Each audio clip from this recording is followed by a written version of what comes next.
Mike Missanelli Show. We got something to talk about. Oh, we got a result to talk about. Game 1 of 162, and you have now entered the no overreaction zone. All right, the Phillies win. And there was the good. And there's a lot of people that pointed out the bad last night.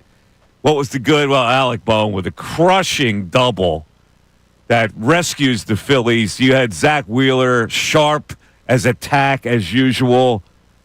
But I got to say, if there was no wild pitch thrown in that late inning, maybe the Phillies don't win that game because there was the bad. And I point to the 8th inning where the Phillies get first and third, nobody out. And we talked about the lineup configuration or whether the stacked lefties would hurt. And sure enough, against a left-handed pitcher, Bryson Stott, 3 pitches, sinker, sinker, sinker, swings at the second one, took the first one, takes the third. Now, I got to be honest with you. When you're down 0-2, it's easy for everybody to say, well, you got to be going guard. And you're right. You're right about that. There's no way a major league hitter should get locked when a guy's already thrown you 2 sinkers. He's probably going to come back with that same pitch, which he apparently sees that you can't do anything with. And you can't take it. I don't understand how guys get brain locked at 0-2. At 0-2, you got to be on guard to swing the freaking bat and put it in play somewhere there. So he's gone, and here comes Brandon Marsh. Ball. Now, he's bunting. All right, so now at 2-0, what do? You take off the bunt? No. They decide they're going to continue to bunt him. He gets a pitch timer violation. He puts the pitcher back into the count. And then he takes 2 pitches, strike looking. Oh, guess what pitch? A sinker. But we're not going to focus on that. We're going to focus on the Phillies. Even though they struck out 19 times, they had enough to win the game, and that's what we're going to look at today. The good things that they did in this game. We can obviously harp on some of the bad things, and I know what people are going to say. Same old team. They don't put the ball in play. Strike it out 19 times. I can't believe it. Now, I'm only going to go so far to blame the twilight, which a lot of people like to blame. Because the same twilight did not make the Nationals strike out 19 times. They struck out a lot. They struck out 19 times. So I'm not going to go with the twilights, and I'm not going to go with the Bohm saying you should never start a game at 4 o'clock anymore. It's a sign of the times. Just get in there and do your best.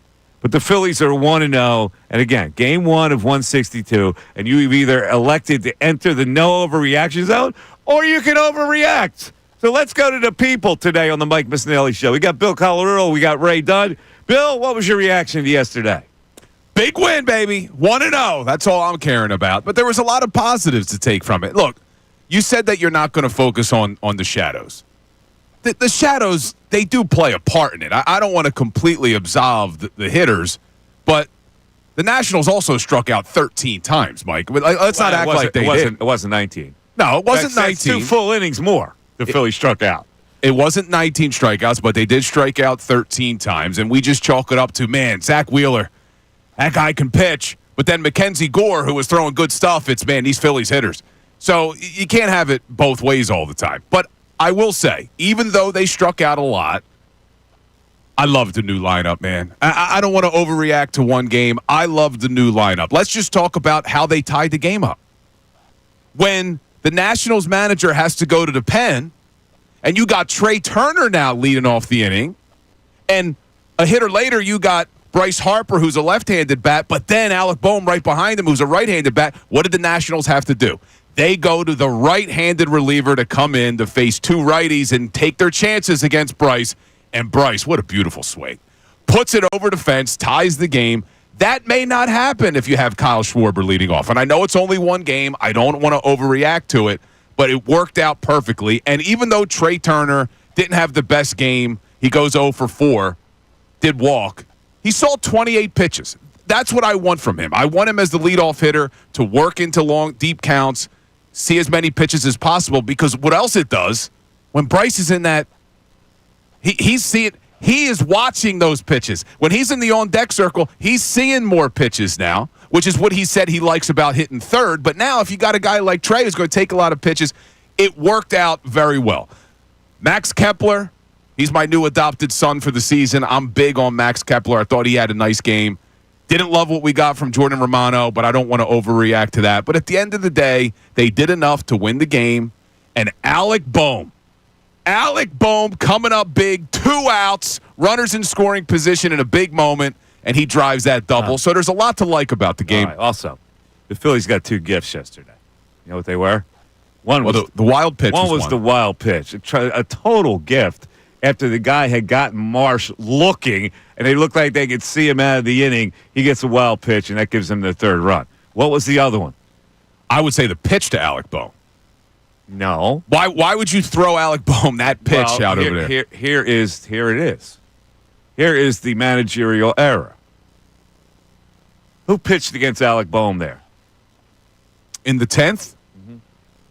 Who did they have in there? Poche, a left-handed pitcher. So he walks Harper. Obviously, didn't want anything to do with Harper. Now, if you're a left-hander, you got to go after Harper. Boehm's on deck. If Boehm comes to the plate, Martinez has to bring in the right-handed pitcher. He did not. You know why? He was afraid of Schwarber. However, there's 2 outs in the inning. The most important hitter right there is Boehm. You got a right-hander in the bullpen. Why do you not bring the righty in against Boehm? They got a gift. Boehm was allowed to face the left-hander because of Schwarber looming on deck. Now, if there's 1 out, you worry about Schwarber. If there's 2 outs, you don't worry about Schwarber. See, I can manage this freaking game, Bill. You're right. That is a gift. But again, the lineup played a part in that. And you're right. There's 2 outs. So what are you worried about Schwarber coming up next? They got a gift. They got a gift with Poche pitching to Boehm. Now, he has to deliver there, and he does deliver. But I'm sitting there, what is Davey Martinez doing there? You can see he's pondering the decision. I'm going, dude, it's the 10th inning. You got to get out of that inning. There's no tomorrow here. All right. Well, anyway, they win. They did win. Ray Dunn, big baseball man. Your thoughts on yesterday's game? They won the game. I mean, I was not thrilled with the opening of that game. Mackenzie Gore having the stuff that he did, striking out, 13 guys for the. Yeah, he's a good pitcher. Maybe he's finally rounding into what he was supposed to be when the Padres drafted him 3rd overall way back in sometime in the 2010s. But really, when you look at their approach at the plate early in that game, it was the type of stuff that would break your opening day spirit of like, oh, these guys really haven't adjusted. You mentioned Marsh. Marsh, I think it was the first at bat. He didn't even look like he had any idea what his strike zone was. Yeah, a fastball high. It's like, yep, that's exactly what I want. How much do you talk about that? Do you go over that before a season? And then the first time he's up there, he does that, and he has the day that he does. Stott has the day that he does. Ultimately, the concerns that you had yesterday about this team still apply today, but they get the win. They're 1-0, and Zach Wheeler, once again, looked tremendous. Yes, he did. All right, so I want to just ask you guys a question here. When Harper is up with 2 outs, do you go after him or do you pitch around him like they did in that inning? When you had Stott on second and extras, you're talking about? No, yeah, top of the 10th. You had the ghost runner on. Marsh struck out looking. Turner pops out to the pitcher. You got 2 outs. You got the left-hander up. You got Harper. Are you pitching around him? What's the point of having the left-hander in if you're going to pitch around him? In fact, I said there's no way he's going to throw him a strike. He threw him the second pitch that was kind of manageable. And he fouled it back. And I'm going, okay, well, then they're going after him. Then it was ball, ball, ball. So I don't know why you give up on the at-bat. If you're going to throw him a strike in the first place and you beat him because he fouled it off, why would you then, I'm just trying to manage the game here. I look at the game and I try to manage it along with him. And I'm going, all right, is he going to pitch to Harper? Well, that means he's going to bring in the right-hander to pitch to Boehm. And he never did. Now, if Rob Thompson did that, you would be complaining about that very circumstance. No, it's a good point. It's a good point. We would get on Topper for that. Here's how you get in. 610-632-0975. They're 1-0. Yesterday, Josh from Juniata predicted 162-0. We'll see if they can pull that off. It's the Mike Missanelli Show right here on a Friday show on 97.5 The Fanatic. The Philadelphia 76ers.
show. I mean, you like Trey Turner in that leadoff spot, Bill.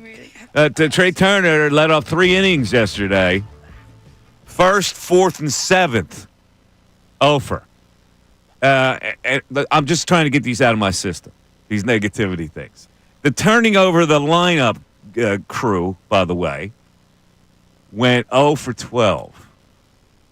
If you start with Stott, Marsh, get it to Turner, that's 12 at-bats with zeros. So, again, when we looked at the bottom of the order, we said, two lefties at the end of the order. I don't know if that's palatable. They went, and leading up to Turner, 0 for 12, 8, 9, and 1. And Turner with a walk. Yeah, and when you look at the bottom of the lineup, 6 strikeouts between Stott and Marsh. Not great. Marsh couldn't lay down the bunt. But you're a baseball guy. Mm-hmm. I know Turner goes 0 for 4. Mm-hmm. But when you got to look deeper than that, because there were a lot of positive effects that having Turner lead off did for this lineup. Like, we talked about the one, having Bryce Harper get to face the right-handed pitcher, which in the 7th allows him to hit the home run that ties the game. Well, you're looking at it as the guy behind Bryce Harper, right? What do you mean you're looking at it? The leadoff hitter went 0 for 4. But in the 7th inning, when Turner's leading off, the manager had to bring in, he didn't have to, but made the decision for the Nationals to bring in a right-handed reliever because he looked at it and said, okay, they got Turner leading off, who's a right-handed bat, and they got Bohm, who's going to bat third, who's a right-handed bat. Do we want to bring in a left-handed pitcher because Harper's batting second, or do we want to bring in a right-handed pitcher because 2 of the 3 batters he may have to face are right-handed bats? And it worked out perfectly. They bring in the right-handed bat. All right, Trey Turner doesn't get a hit in that situation, but he takes a lot of pitches. Harper's in the on-deck circle, gets to see it, and now he comes up against a right-handed pitcher. Are you telling me they brought in the right-handed pitcher because Turner was leading off? I think that's exactly why they brought him in. Why? You got that's 100% why they brought him in. Harper and Schwarber are coming up in that inning. Why would you decide to go with the right-handed pitcher? Because that's more of a managerial error than not. Is it, though? Because you have Turner and Bohm at first and third in that inning. But you got Harper and Schwarber. Well, you may not get to Schwarber. Who are the more dangerous hitters? Yeah, but in this situation, this is what managers are going to have to do, all right? When you have Turner in that leadoff spot, you got Bohm in the 3-hole, managers are going to have to make the decision. Do we want to bring in a left-handed reliever that's going to have to face 2 right-handed bats just because we're worried about Harper and Schwarber? And if that's the case, then Turner and Bohm have to feast on the left-handed pitchers. This is why I like this roster construction better. This is why I like this lineup construction better. I don't think it paid one dividend yesterday. How could you say that in the 7th inning? It worked out perfectly. Those guys are still going to get their at-bats, and they're still going to have to deliver. In the 7th? All right, let's play it out. Your leadoff hitter can't go 0 for 4. In the 7th inning, when Harper ties it up with the home run, if Schwarber was the leadoff bat, there is no doubt they bring in a left-handed reliever. There's no doubt about it. But Harper wouldn't have hit second. Harper would have been in third in that allotment. Exactly, but he still would have faced a left-handed bat. You would have had Turner batting second against the lefty. Okay, all right. I'm telling you, it worked out perfectly. Plus, let's look at the 10th inning. The reason that Bohm gets the pitch he gets is because they're afraid of Schwarber behind him. So now Bohm's protected instead of being in the cleanup spot where he has Realmuto or Casti or whoever behind him. I don't know. I think it's managerial error in both spots by Davey Martinez, but what do I know? All right, we got. I knew he was going to call. He's a big baseball guy, our man. Who's this? Dr. Mad Elf. Oh, he's been waiting. Greg from Bethlehem is checking in already, and you can get to us at 610-632-0975 because I want to get a little dialogue on what you saw yesterday. I saw social media. Social media was going, same old. They don't put the ball in play. Greg from Bethlehem joins us. What's up, Greg? Gentlemen, how we doing? Good. Good. Well, pluses and minuses yesterday, but, I obviously a dub is a dub. I thought the biggest deficit that I saw yesterday was Marsh. I thought his major benefits were playing the field, and I thought he had a poor performance in the field yesterday. Mike, when a bloop single goes over your head. Over his head. I thought you were talking about the bloop single that fell in front of him. What one are you talking about? Well, you played a lot of second base. When you have a bloop like that... So you're talking about Stott, not Marsh. Did you say Marsh? You said Marsh. Well, both of them were involved. Okay. You said it went over Stott's head. When you first said it went over Marsh's head, I didn't know what you were talking about. So you're thinking that Stott could have gotten that ball? Well, I don't think it was his ball. I mean, you played a lot of second base. Yeah, what are you getting at? I don't understand what you're getting at here. Are you saying that Marsh should have caught that ball? Or Stott should have caught it? I think it should have been Marsh's ball. He should have called Stott off. No, that ball was in no man's land. Nobody was going to catch that. Well, that's not a situation where you call somebody off. Nobody was going to get to that ball. Well, somebody's got to call somebody off. I thought Marsh was throttling down a little bit right before, the ball hit the ground because he didn't want to run into Stott. No, I don't think. I got to be honest with you. I don't think it was that close, Greg, where anybody was going to run into anybody. That was in no man's land. Nobody's calling for that ball. It just dropped. If the center fielder's got to take charge on that, that's not the second baseman has to defer to the center fielder. So if he doesn't hear him, then he goes after it full guns. But that ball was not even being close to being caught by either man. So that was just one of those magic shots that. Yeah, sometimes a blooper falls in. Yeah. All right, buddy. Well, that's not a blame there. I mean, that Stott couldn't get that ball. And if Marsh felt he could get that ball, he's charging in and he's making the call right away. But I guarantee you, neither man said anything because that ball is in no man's land. And there's nobody that can commit to a ball like that. What'd you think about the other one? Similar, right? The one that Bohm couldn't get to? Which one was that? The other blooper. Kirkring gave up 2 bloop singles. The one that went over Bohm's head. Oh, yeah. And then Kepler couldn't get there. Yeah. I think they were just bad luck. They're perfectly placed balls. All right, 610-632-0975. Could Rojas have gotten that ball? I guarantee you, if Rojas got into that ball, he would have watched it on an iPad for the next 3 innings. 610-632-0975. Back after this. Fanatic Sports Update. Phillies win the opener. I'm Ray Dunn with this Fanatic Sports Update. The Phillies won 7-3 in 10 innings over the Nationals on opening day. The offense took a while to heat up there, striking out 19 times in the game, but homers from Bryce Harper and Kyle Schwarber, along with Alec Boehm's go-ahead hit in the 10th, was enough for the Phillies to get the win. Zach Wheeler was stellar in his first start of the season, pitching 6 innings, allowing just 1 run, striking out 8. Phillies back in action tomorrow as Jesus Luzardo makes his debut against Jake Irvin for the Nationals. Flyers won last night 6-4 over the Montreal Canadiens in the first game since dismissing John Tortorella as head coach. Prior to the game, Danny Briere addressed the media and spoke about the decision to move on from Tortorella. I felt it was time, but it's not one thing. It's a series of things that have happened, and probably a little bit more in the last 3 weeks that escalated since probably around the trade deadline.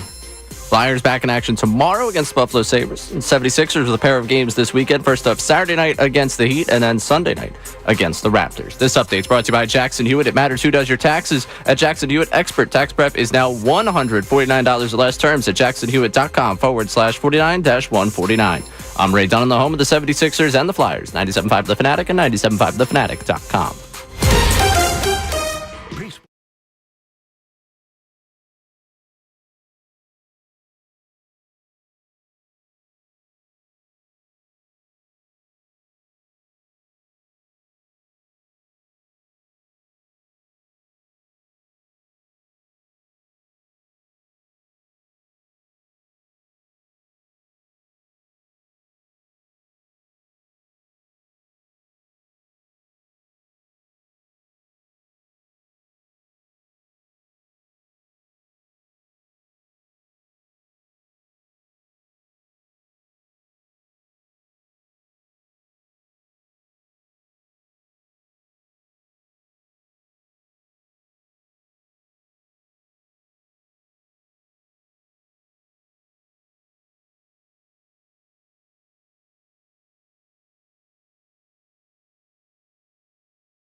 Mike Missanelli Show. Phillies win yesterday, 1-0. That's important. Off today. Hang out in Washington. Go see the cherry blossoms, whatever you're going to do, and get ready for Game 2 with Luzardo on the hill for Game 2. A lot of things good and a lot of things, that people get a little angst from. So let's go to the text board and see what the people are saying. Ray? Yeah, Joe from West Philly jumping in on the lineup construction conversation the two of you got on earlier in the show. Thumbs up. I think you're right, Bill. The lineup manufactured 7 runs amongst 19 strikeouts. Is that a compliment to Bill or I can't. I don't know. Or is that He's agreeing with. I think he's complimenting Bill. He said thumbs up. Bill is right. He's saying Bill is right. But then when you throw in the 19 strikeouts, I think he's saying that it's amazing they were able to get 7 runs across when they struck out 19 times. Yeah, and look, the strikeout thing. I didn't get the 7 runs across wasn't very prevalent. They piled on in the end. But how much what do did you I think? Say? Did I say that it was going to be a 6-2 piece? Yeah, I think that is what you said. I said a 6-2 piece. You were close. I know you kind of dismissed the shadows early, but that has to play a part. When they're talking about you can't see the spin of the ball. If it wasn't a team that struck out a lot, I would say it plays a part. They strike out a lot. You say we're going to forget that part of it? Yeah, we can't overreact. To me, it seemed like there's a 100-pound elephant. 1,000-pound elephant. They strike out a lot. People want them to put the ball in play more. They struck out 19 times. Yes, there were shadows. All right, that's my complete statement. You know why people react? It's like, oh, same old. And I said yesterday, they are not ever going to change their stripes as hitters. It's not going to happen. So they're going to have to win games when they strike out a lot. We okay with that? I guess.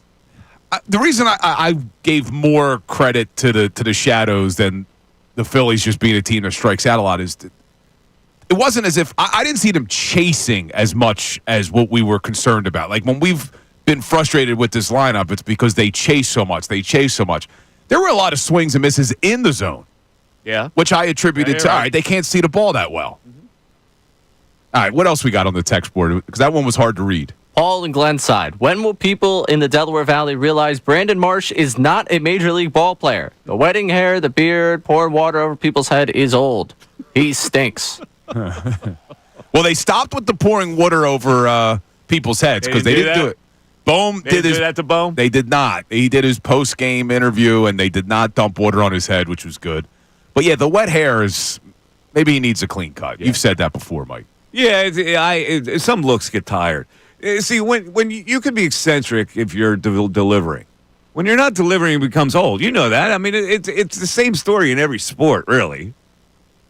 Now, one of the things Ray and I spoke a little bit about before the show, 10th inning, you got the ghost runner on second. Marsh comes up to the plate, and they want him to bunt.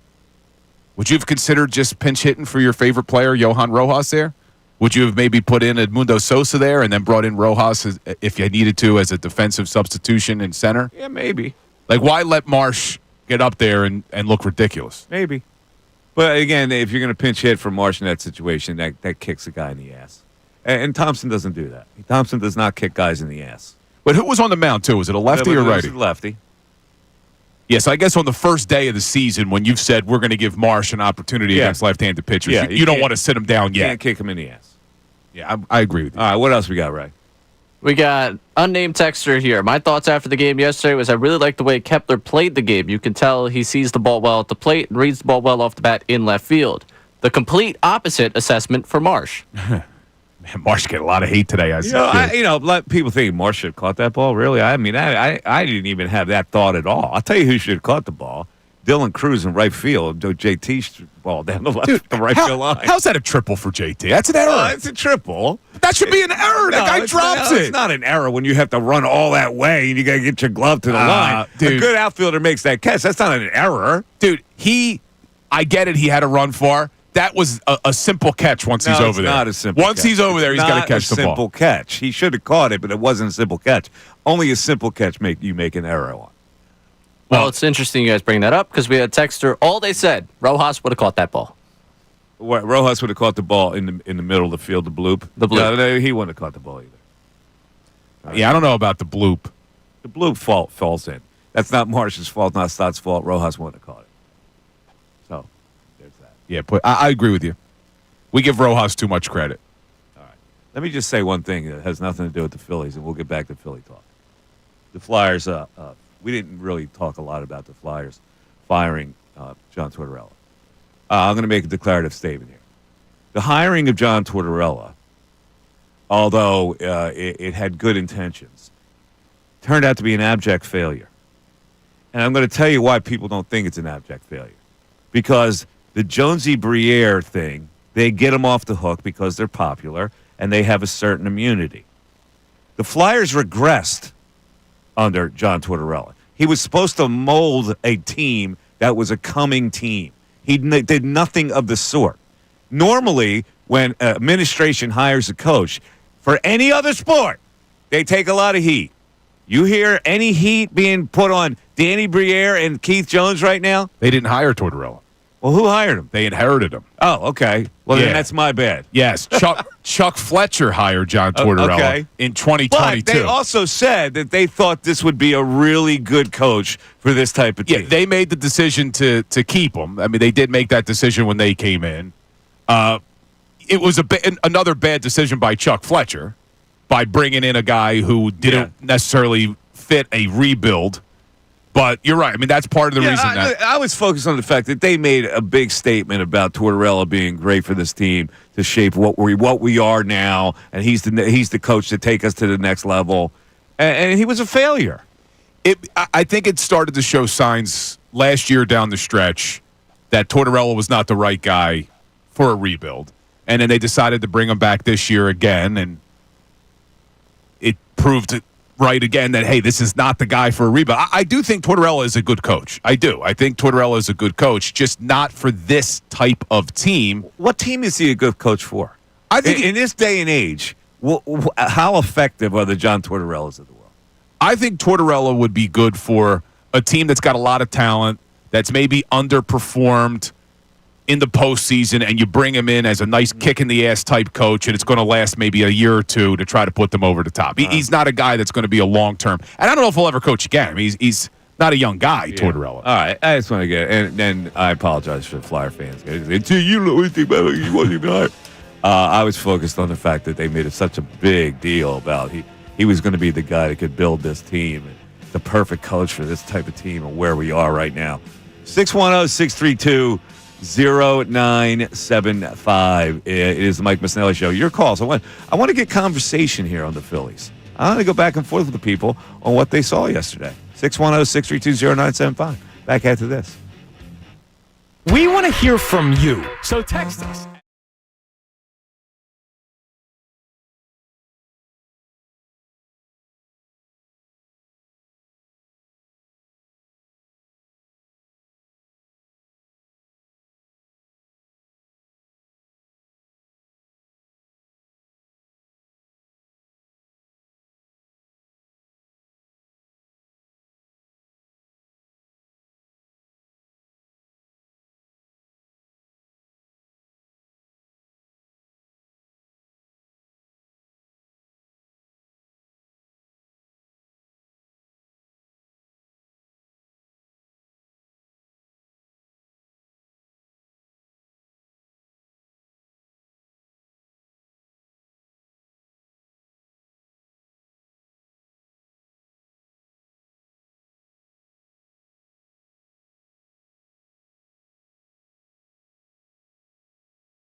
Sombrero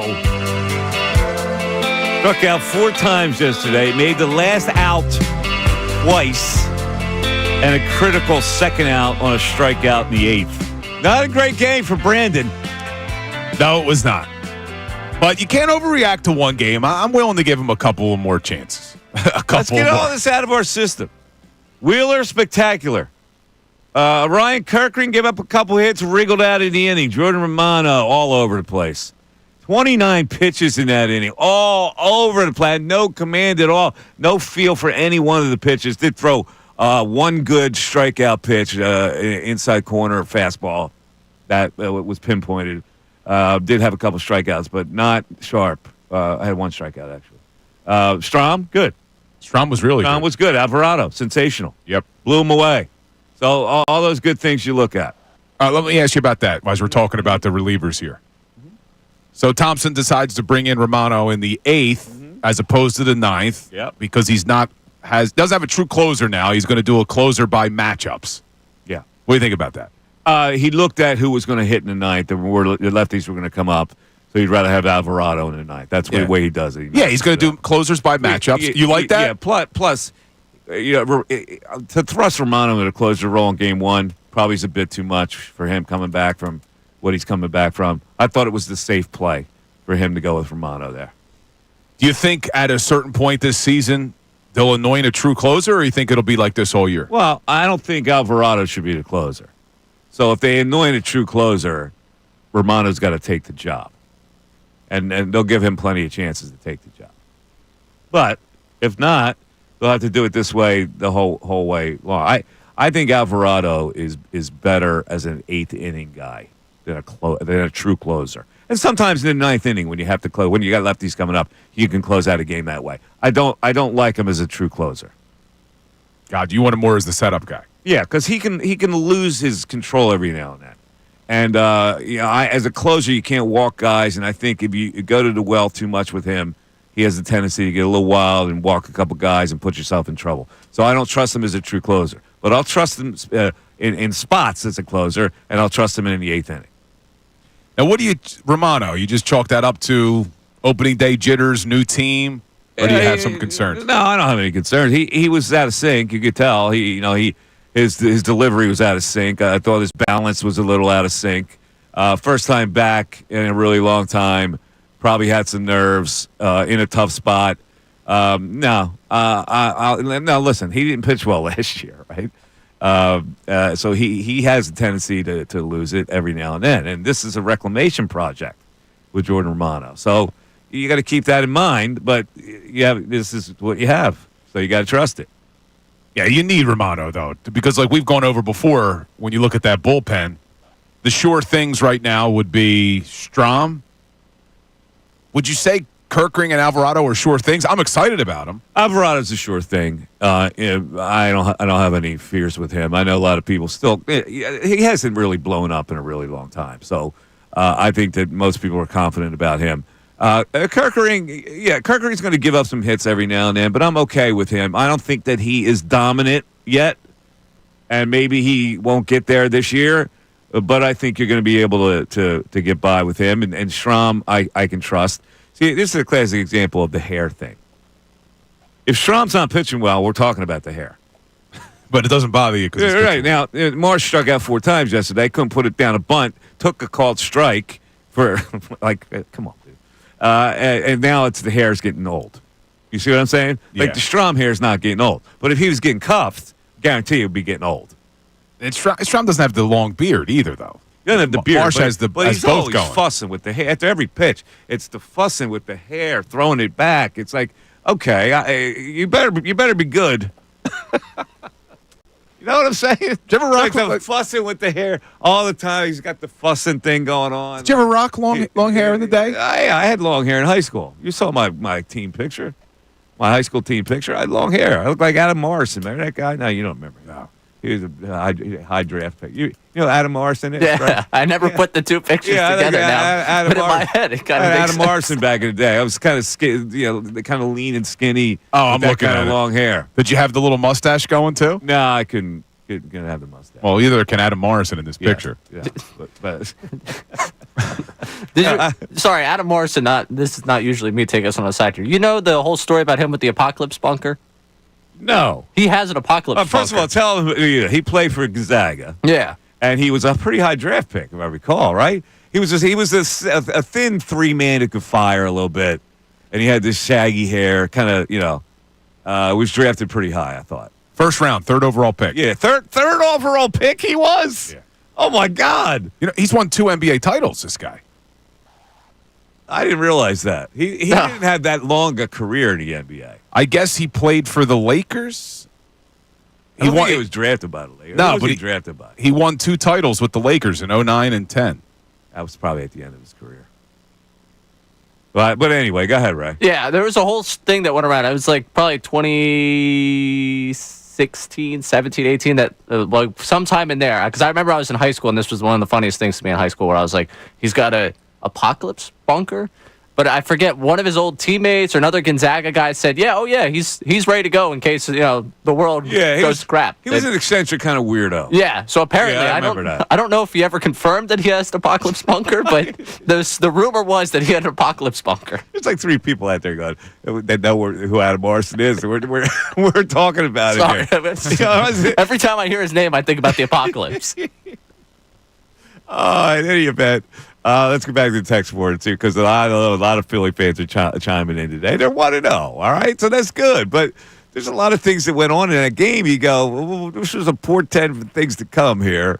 What do you got? JJ from Cherry Hill. I'm a fan of the lineup. I think having Schwarber in the 4-hole gives us a better lineup later in the game. It was proven in yesterday's game by him taking a great walk and JT hitting a big triple to break the game open. Go Phils. There you go. All right, that's a good way of looking at it. Get the walk. I like it. JT with the triple after JT had the 4 Ks. Yeah, JT struck out 4 times, too. Yeah. But Kepler right behind JT only struck out twice, Mike. He missed 2 walks. He's a nice player, Kepler. Nice hit. He is a unit. He is. He's bigger than I thought. Really, really a big, strong guy. Yeah, like we made fun of Brandon Marsh for calling him strong German. He is a big dude. Well, we were watching it. My wife actually said, "Oh, who's that? He's a cutie." He's Falco. Yeah, who's the new guy? He's a cutie. I said, "Oh, that's my guy, Max Kepler." Who's that new guy? He's a cutie. Yeah. Oh, God. So he may be the new favorite in the Colorulo household, me and my wife. 610-632-0975. Yeah, wouldn't it be? It's so typical that Bill would like a guy like Kepler. Oh, he's like me. He's all buffed out and handsome. It's such. I like him. I just look. My wife and I both like him. I wanted the right-handed bat, but you go and you get Kepler, and if that abdominal injury was really what was holding this guy back, and he can have a really bounce-back year this season, that could be an X factor in this lineup. It's something you didn't have last year. Yeah. 610-632-0975. That's how you get into the show. It's the Mike Missanelli Show. It's 97.5 The Fanatic. Fanatic Sports Update. Phillies win the opener. I'm Ray Dunn with this Fanatic Sports Update. The Phillies won 7-3 in 10 innings over the Nationals on opening day. The offense took a while to heat up, striking out 19 times in the game, but homers from Bryce Harper and Kyle Schwarber, along with Alec Boehm's go-ahead hit in the 10th, was enough for the Phillies to get the win. Zach Wheeler was stellar in his first start of the year, pitching 6 innings, allowing 1 earned run, striking out 8. Phillies back in action tomorrow as Jesus Luzardo makes his debut for the Phils against Jake Irvin for the Nationals. MLB.com's Todd Zalecki will join us coming up at 11:25 to talk about all things going on with the Phillies and the start of the season. Flyers won last night 6-4 over the Montreal Canadiens in their first game since dismissing John Tortorella as head coach. Prior to the game, Danny Briere addressed the media and spoke about the decision to move on from Tortorella. I felt it was time, but it's not one thing. It's a series of things that have happened, and probably a little bit more in the last 3 weeks that escalated since probably around the trade deadline. Flyers back in action tomorrow against Buffalo Sabres, and the 76ers with a pair of games this weekend. First up Saturday night against the Heat, and then Sunday night against the Raptors. This update is brought to you by Dairy Queen. Just 85 cents with $1 purchase in the DQ app. It's a dream come true. Hurry and get your small Blizzard treat for just 85 cents with $1 purchase when you sign up for DQ Rewards. I'm Ray Dunn on the home of the 76ers and the Flyers. 97.5 The Fanatic and 97.5thefanatic.com.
The Bobcats with Okafor.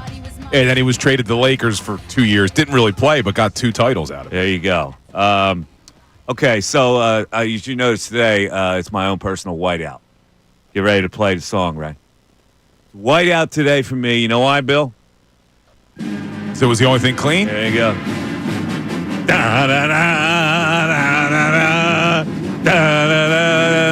Today, in State College, Pennsylvania, Penn State's Pro Day, where nobody's working out. If you're Abdul Carter and you're Tyler Warren, you go, yeah, I'm going to have lunch. Right? Yeah, there's no way. Like, why would you even work out? And they're not. Carter's not working out, is he? No, he's not working out. So if I'm a pro scout, I go, listen, man, I'm not going to Trump all the way. You see, the rest of your guys, if your main guys aren't going to work out. That's where you find the little diamonds in the rough, man. Those 5th, 6th, and 7th round picks. They do have a couple of guys that are a couple of defensive backs, safety, a linebacker. They're representative.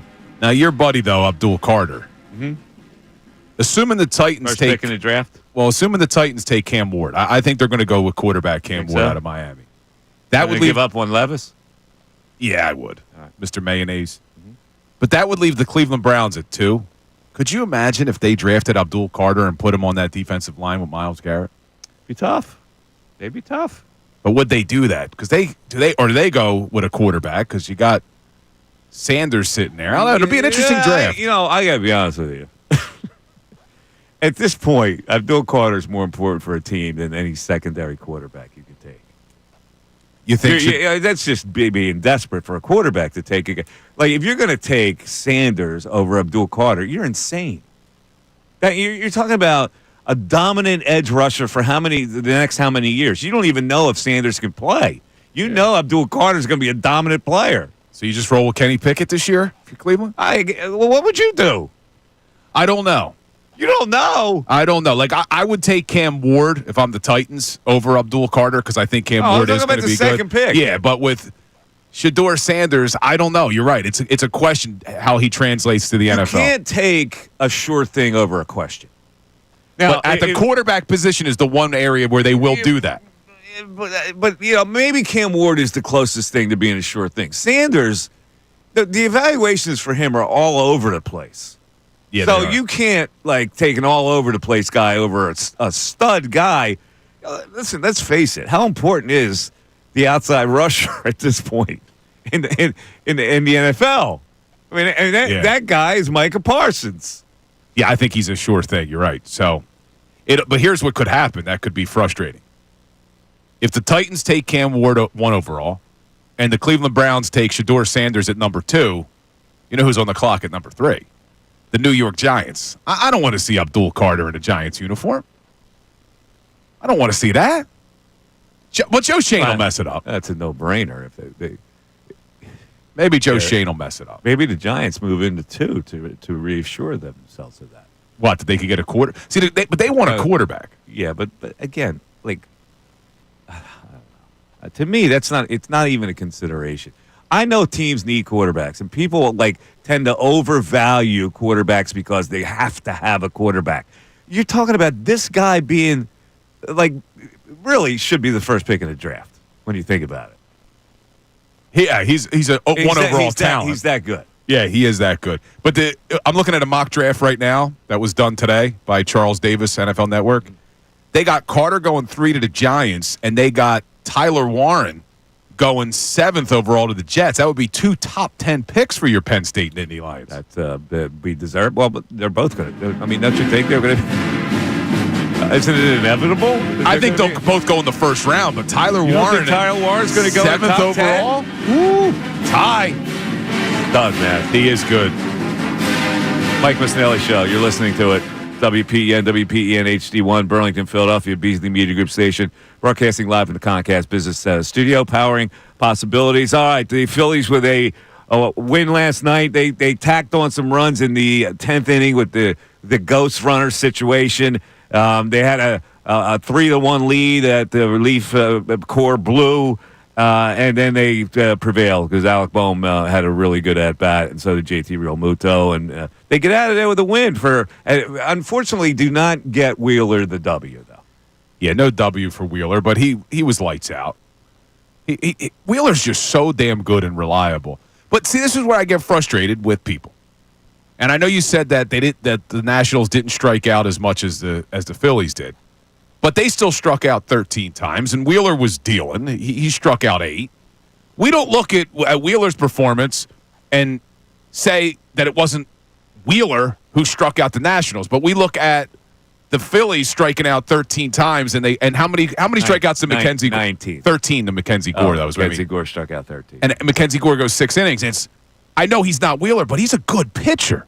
So you got the shadows, you got Mackenzie Gore. I don't want to overreact. Oh, here we go again. Same lineup, chasing and striking out a lot. Bill, you can't ignore the fact that most Philly fans go, this team strikes out too much.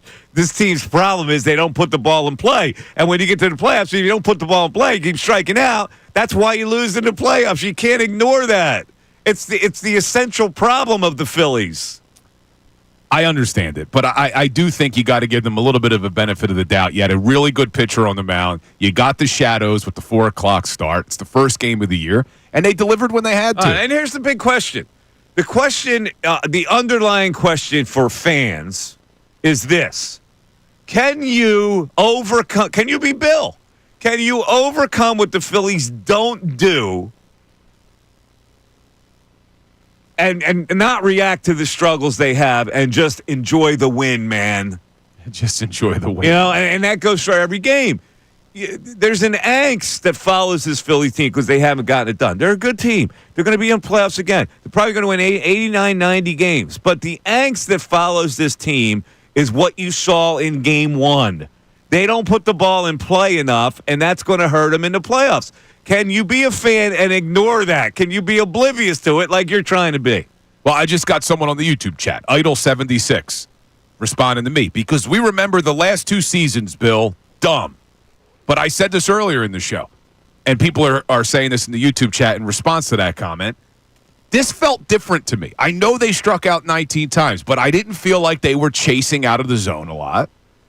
And you can't overreact and say, well, because of what happened in the postseason the last 2 years, they come into Game 1 with shadows going up against a good pitcher and think, here we go again, same old, same old.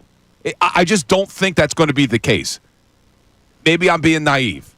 I just don't think that's the case. I think you are going to see different approaches. Now, here's what I am frustrated about, Mike. I love the lineup, but we're going to see a different one tomorrow. Yeah. They're going to put Schwarber back in the leadoff tomorrow. He's going to alternate. That frustrates me. The leadoff hitter. I don't want to see that. Why not just go with what worked? This is why you're a dichotomy. When Rob Thompson does something different, you complain. When he doesn't do anything different, you complain. No. You're an anti-Rob. No. Listen, I wanted the different lineup, and I got it in Game 1. And even though they struck out 19 times, I actually thought the lineup worked very effectively, especially in the 7th and in the 10th. It worked. But now there's going to be a right-hander on the mound, so we're going to go back to what we did before, and it's going to change everything. We've talked about this. It's not only flip-flopping Turner and Schwarber in the lineup. You're going to put Schwarber leading off. Now that means Turner's second. Now that means Harper has to drop from 2 to 3. It means Boehm has to drop from 2 to 4.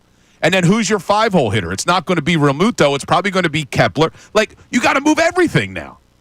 I just don't understand why you're doing this many changes with the lineup. Give it an opportunity to work. I don't understand this guy, Ray. Can you explain this guy to me? Rob Thompson is doing the opposite of what Bill has complained about him doing, and now he's got a problem with the changes. Yeah, I'm never going to be able to explain Bill to you. I don't think that's something that I'll be able to get to. Listen, here's what you're not understanding. The guy's being more forward, thinking about changing things up every now and then, and then you don't want him to change things up now. I want him to You just don't like. You just don't like. I want to pick a lineup, and I want to Sirianni, and I wanted to stick with it and see if it can work. What I wanted changed last year was when you knew your team was struggling, I felt like you had to do something to shake things up. I don't want to shake things up just for the sake of shaking things up. Like, give the lineup an opportunity. You've said this multiple times. Guys get comfortable in a lineup, and they want to know where they're batting in a lineup consistently. Yes. So, and I actually agree with you. I think if you have made Turner your leadoff hitter, you owe it now to the ball club to run with this lineup for a while and see how it works. I totally agree with you.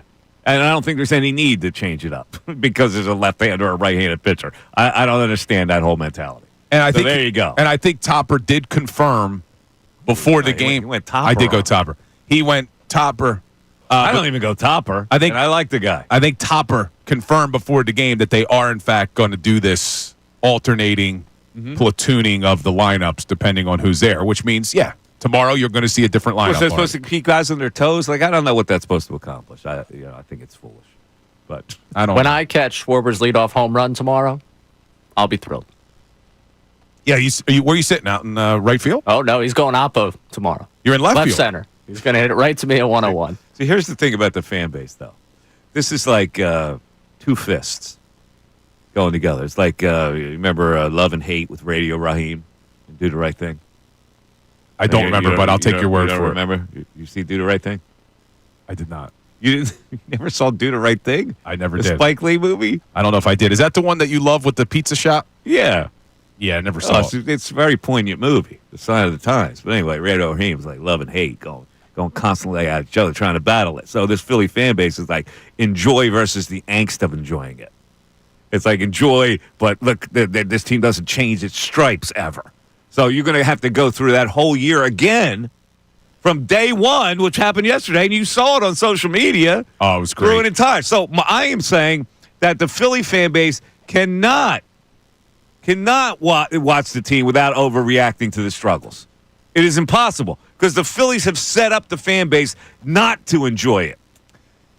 But here is the. Don't worry about it. Enjoy the win, man. Enjoy the win, but they can't. Andy Reid drop. The fan base cannot enjoy the win because of the past failures. So every time this kind of thing pops up, they're going to be angst-ridden about it, even though they won yesterday. The crazy thing is not only did they win, they struck out 19 times and still scored 7 runs. Like, we should be a little happy about that. They scored 7 damn runs. The Nationals stink.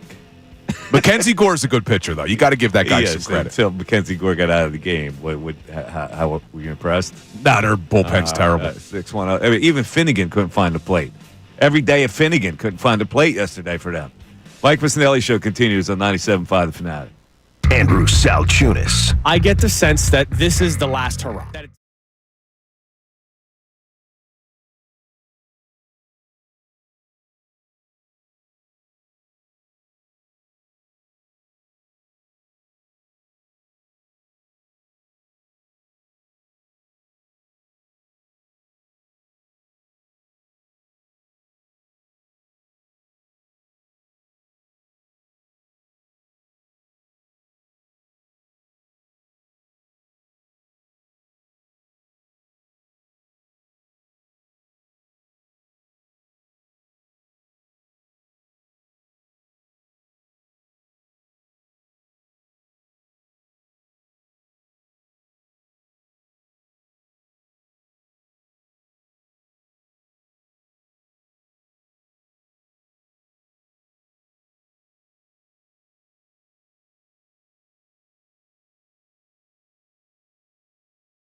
at 10:25, covering that game last night. It's a day off. And what he does? He stay in Washington? Probably, right? Take the little tour. It's great cherry blossom season, like you said.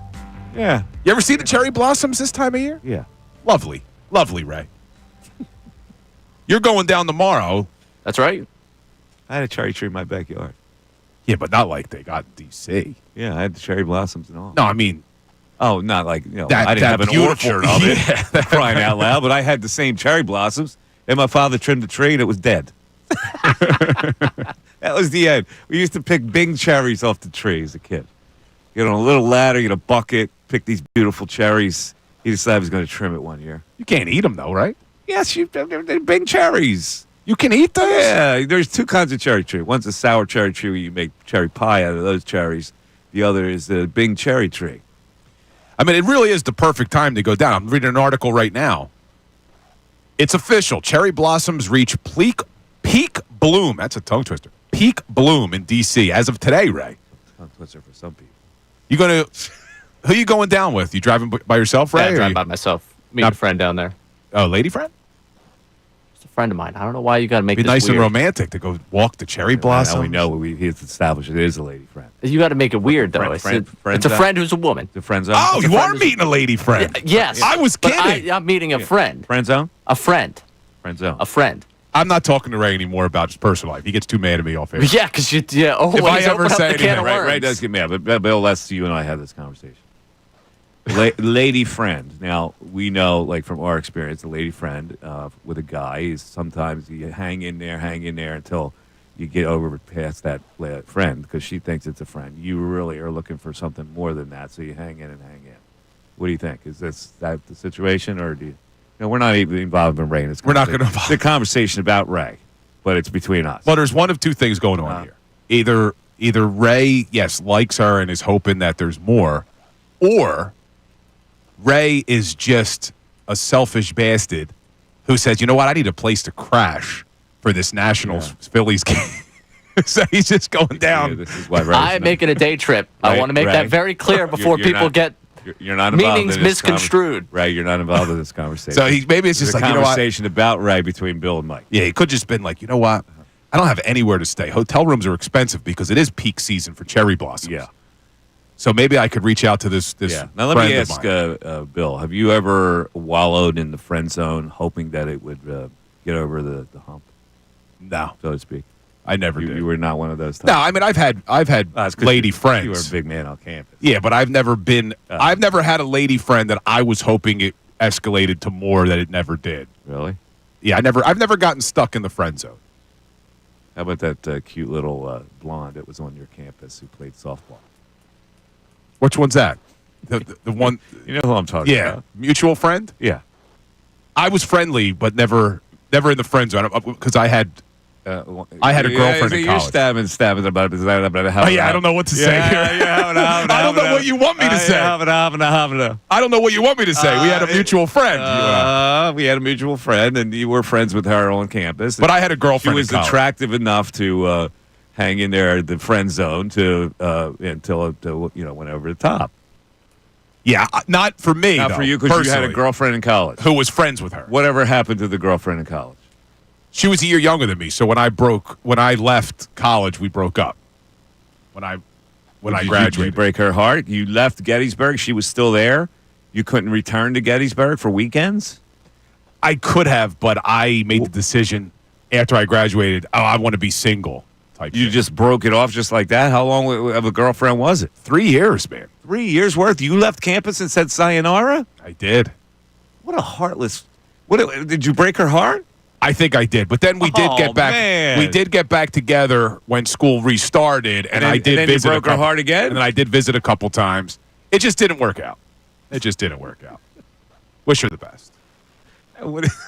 What happened to her life? Wait a second. How did this turn into my personal life? I wanted Ray Dunn on the spot here. Now I'm curious. How did it turn out? You said you had a girlfriend. Yeah, no, I had said a we were girlfriend. in a friend zone. This is a continuing conversation. No, so I had a girlfriend for 3 years of college. Yeah, and then you broke her heart. We broke up and you that came summer.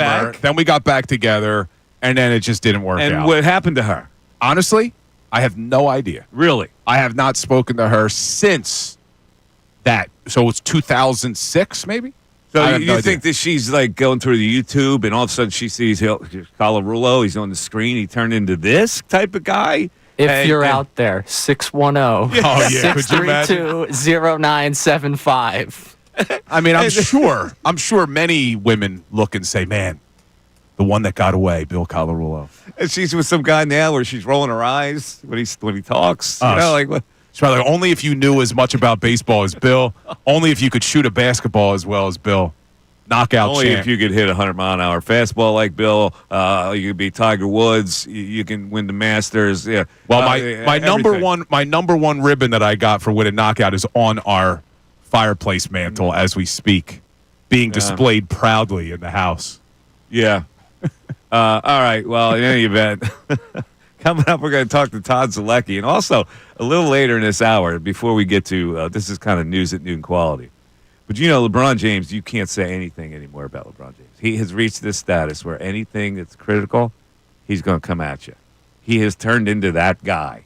Did more happen? Did I miss it? Well, I'm just saying this. It's the whole premise. I'm gonna play a soundbite that illustrates this whole premise on how people are afraid to say boo about around and about LeBron James. That's coming up a little later. 610-632-0975. We'll get back to our text board as well. The Mike Missanelli Show continues.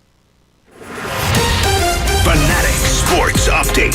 Phillies win the opener. I'm Ray Dunn with this Fanatic Sports Update. The Phillies won 7-3 in 10 innings over the Nationals on opening day. The offense took a while to heat up, striking out 19 times the game, but homers from Bryce Harper and Kyle Schwarber, along with Alec Boehm's go-ahead hit in the 10th, was enough to get the win. Zach Wheeler was stellar in his first start of the year, pitching 6 innings, allowing 1 earned run and striking out 8. Phils are back in action tomorrow as Jesus Luzardo makes his debut against Jake Irvin for the Nationals. MLB.com's Todd Zalecki will join us coming up in the next segment to break down everything going on with the Phils in the opening day win.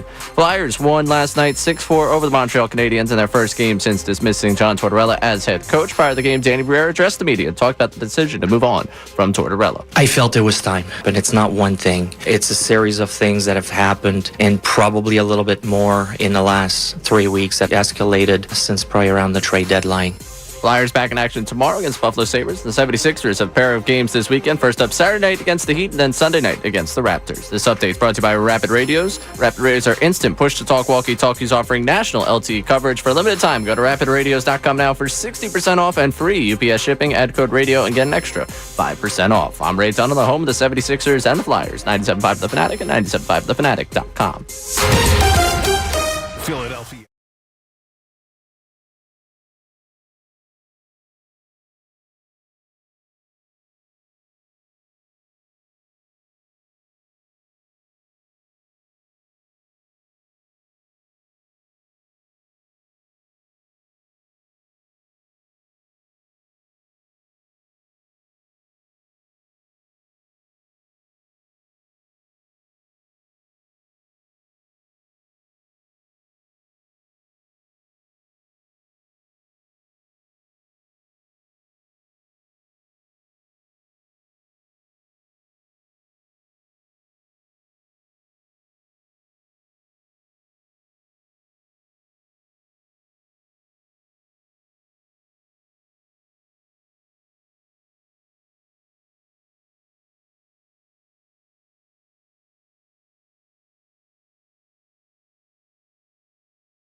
.com or call 800-575-9318. That's 800-575-9318. Tax Relief Advocates. Real solutions for real people. My friends at Hand & Stone Massage and Facial Spa believe in the power of self-care. So what are they doing about it? They're offering you an introductory massage or facial starting at just $79.95. Indulge in the tranquility of their massage services, and you're going to experience the glow of their facial treatments. It's awesome. With introductory pricing starting at just $79.95, there's no better time to unwind and relieve stress. They've got 60 area locations to serve you. Search to find the spa nearest you at handandstone.com and experience the ultimate in relaxation. Restrictions apply. Check out my friends at Hand & Stone. Hey, this is Andrew Salciunas. I'm John Kincade. This is Tyrone Johnson. Ricky Metallico here. We've done some great work with businesses across the Delaware Valley. Companies like Landis Block, Waste Management's Bagster, and Comcast Business. We only endorse businesses and products we truly use and value.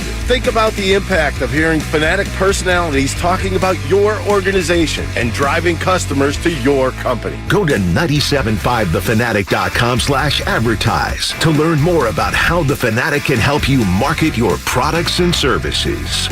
This is Philadelphia's station for breaking sports news. Powered by Lundy Law, your injury lawyers. Visit LundyLaw.com. That's LundyLaw.com. 97.5 The Fanatic and 97.5thefanatic.com. Mike Missanelli with Bill Colarulo and the young Ray Dunn. 97.5 The Fanatic and 97.5thefanatic.com.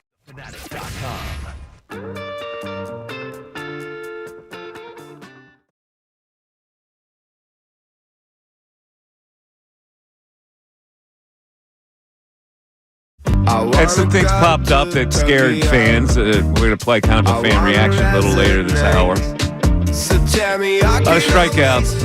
I like to see a team that strikes out a lot. They want a team that puts the ball in play. Bill is going with the shadow factor last night for the 19 Ks. I think it played a part. Zach Wheeler, strong again. Mackenzie Gore, really good. Man who covered the game for MLB.com, covering the Phillies all these years.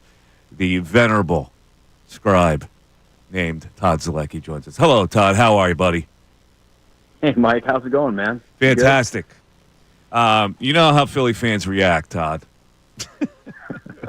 They win the game. Opening day, man. It is the game of overreactions. I love. That's why I love opening day, and I also can't wait for opening day to go away. Yeah, it's the day to overreact. Exactly. But in a way, it's not an overreaction because the one thing that scares the bejesus out of the fan base is that the Phillies don't put the ball in play and they strike out. So let's go with the good first, and then we'll get into the bad. Sure. The good, Wheeler, just sensational again. I mean, he's in midseason form again. You had Alec Boehm with the crushing double. You had JT finally putting his bat on the ball. You had a very interesting alignment with the leadoff hitter being Trey Turner, who was 0 for 4, but and 0 for 3 in leadoff situations. So assess what you saw yesterday. Well, yeah, I saw kind of just what you said. Zach Wheeler pitched great, like he always does. I mean, he's one of the very top pitchers in baseball, maybe the best pitcher in baseball, depending on who you talk to, just because he's such a complete pitcher. And I think even if you talked to him yesterday, he would say he didn't feel his absolute best. That Kybert Ruiz 12th pitch at bat that ended in a homer. He actually threw a pretty good fastball inside. Ruiz got around on it, and I asked Zach about it afterward. I said, it looked like a good pitch. He goes, wasn't my best fastball. Could have had a better fastball on it. So he makes a good pitch. I mean, objectively, I thought he made a good pitch, and he's like, no, it could have been better. So high expectations for him, no doubt. Yeah, you mentioned Boehm. He's such a good, smart hitter. He was going into that bat. He said, "Yeah, I know this guy he has some cut on his ball." So I was really looking for something on the outer half of the plate. I just kind of zero in on something hard on the outer half. And that's exactly what he got. He got a fastball on the outer half of the plate. He was ready for it. He jumped on it and then just crushed the ball to the wall. Harper did not have a great spring by his standards. He did not homer in 44 plate appearances all spring, and then he hit that big home run in the 7th inning. I thought Kirkring threw the ball well. Alvarado was great again, just like he was all spring. Matt Strahm, I thought, for a guy that had not pitched in a game since March 5th, I thought he looked okay. Considering the long layoff that he had because of the shoulder injury. So those are probably some of the positives I saw yesterday. But obviously there's a lot of strike. Oh, you know what? Let me mention this too. And then, like, I don't know how you're going to feel about this, but Turner did go 0 for yesterday, right? He went 0 for 4 with the walk. Yeah. But he did see 6 pitches in that first at bat against Gore. He saw 8 in his second, 8 pitches in his second at bat against Gore. So he helped kind of run up the pitch count on him. I think he saw like 28 pitches overall. I looked at the numbers. I think there's only 3 batters in baseball yesterday that saw more pitches than Trey Turner did yesterday. Well, that's good. In a sense, I mean, everybody was talking about, is he going to change his approach? Is he going to be more selective? Is he going to act more like a leadoff hitter? And although he did not get a hit today, he did put 2 balls in play, and he did see a ton of pitches to help get Mackenzie Gore out of that game. All right, we're going to talk about some faux pas a little later, but let's talk about your opinion on they're going to platoon this leadoff hitter situation. Now, you've been around those guys. I'm not so sure they like change. I think what Rob Thompson has figured that out about them, but here he is. He's going to flop leadoff hitters and change the lineup accordingly, at least early on. How do you think that's going to work out for them? It really is the great unknown, but you're right. I think these guys, for the most part, they like to know before they even come to the ballpark, they kind of like to know where they hit. They're creatures of habit. There's some comfort level there. But I also think that Rob has talked to these guys and said, listen, this might, and I don't know if this is his exact words, but in a sense, like, this could be our last year together as a group. I really want to make sure that we can win a World Series. And so I really want to kind of explore every edge we can make to kind of win a World Series. So would you guys be willing to be a little bit flexible early in the season? And I think Trey Turner for sure said yes, and I think Kyle Schwarber for sure said yes. I think both of those guys are open to moving up and down in those first 4 spots.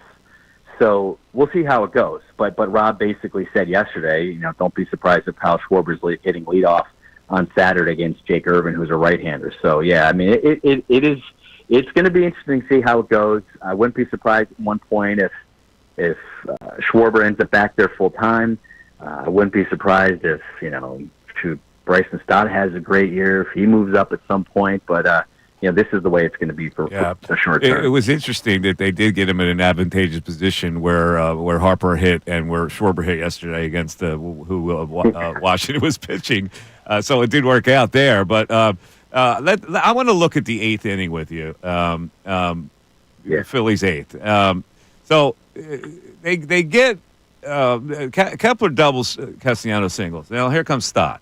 This is problematic. I mean, he sees 3 pitches. He looks at 2 of them, and he's out. And then Marsh. Now they've got these 2 lefties stacked at the bottom of the lineup. And yesterday it was a considerable disadvantage because Marsh really couldn't get a bunt down, and then he winds up taking two strikes. Looking, your opinion of that with Stott Marsh.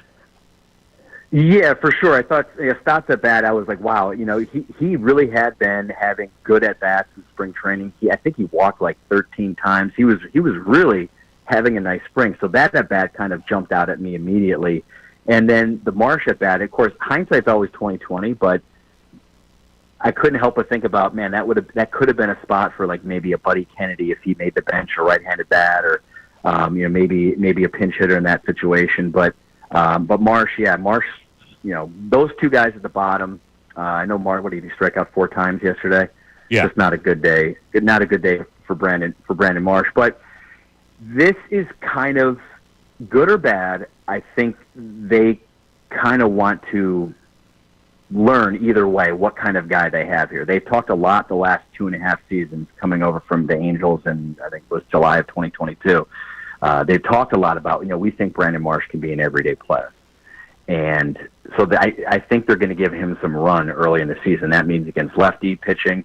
That means playing almost every day. And they just want to find out. So not a great debut for Brandon Marsh, no doubt. I'm sure he was frustrated yesterday. But I think for the short term anyway, and I don't know, I say short term, I think if you're going to run him out there and really truly figure out if he's going to be an everyday guy, I think you got to run him out there till at least mid-May just to see what he does. All right, so you're saying it would have been you're saying it would have been detrimental mentally maybe to put Rojas in that spot to get a bunt down. Yeah, I'm not saying that. I'm just saying. Well, I'm not saying detrimentally it would have affected him mentally, but I think more just the Phillies just want to see. Like, I think they were probably less concerned about what Brandon Marsh how he would feel about it, more as they just want to, okay, you worked at this, you think you can do it, let's see what you can do. All right. I mean, that's fair enough. I probably would have let him hit in that situation, too. But just the feeble effort by both those guys. I mean, Stott took three both pitches. Both of those at bats were bad. Yeah, I mean, Stott took pitches in the middle of the quadrant, all three of them. He's the one, including the one he swung at.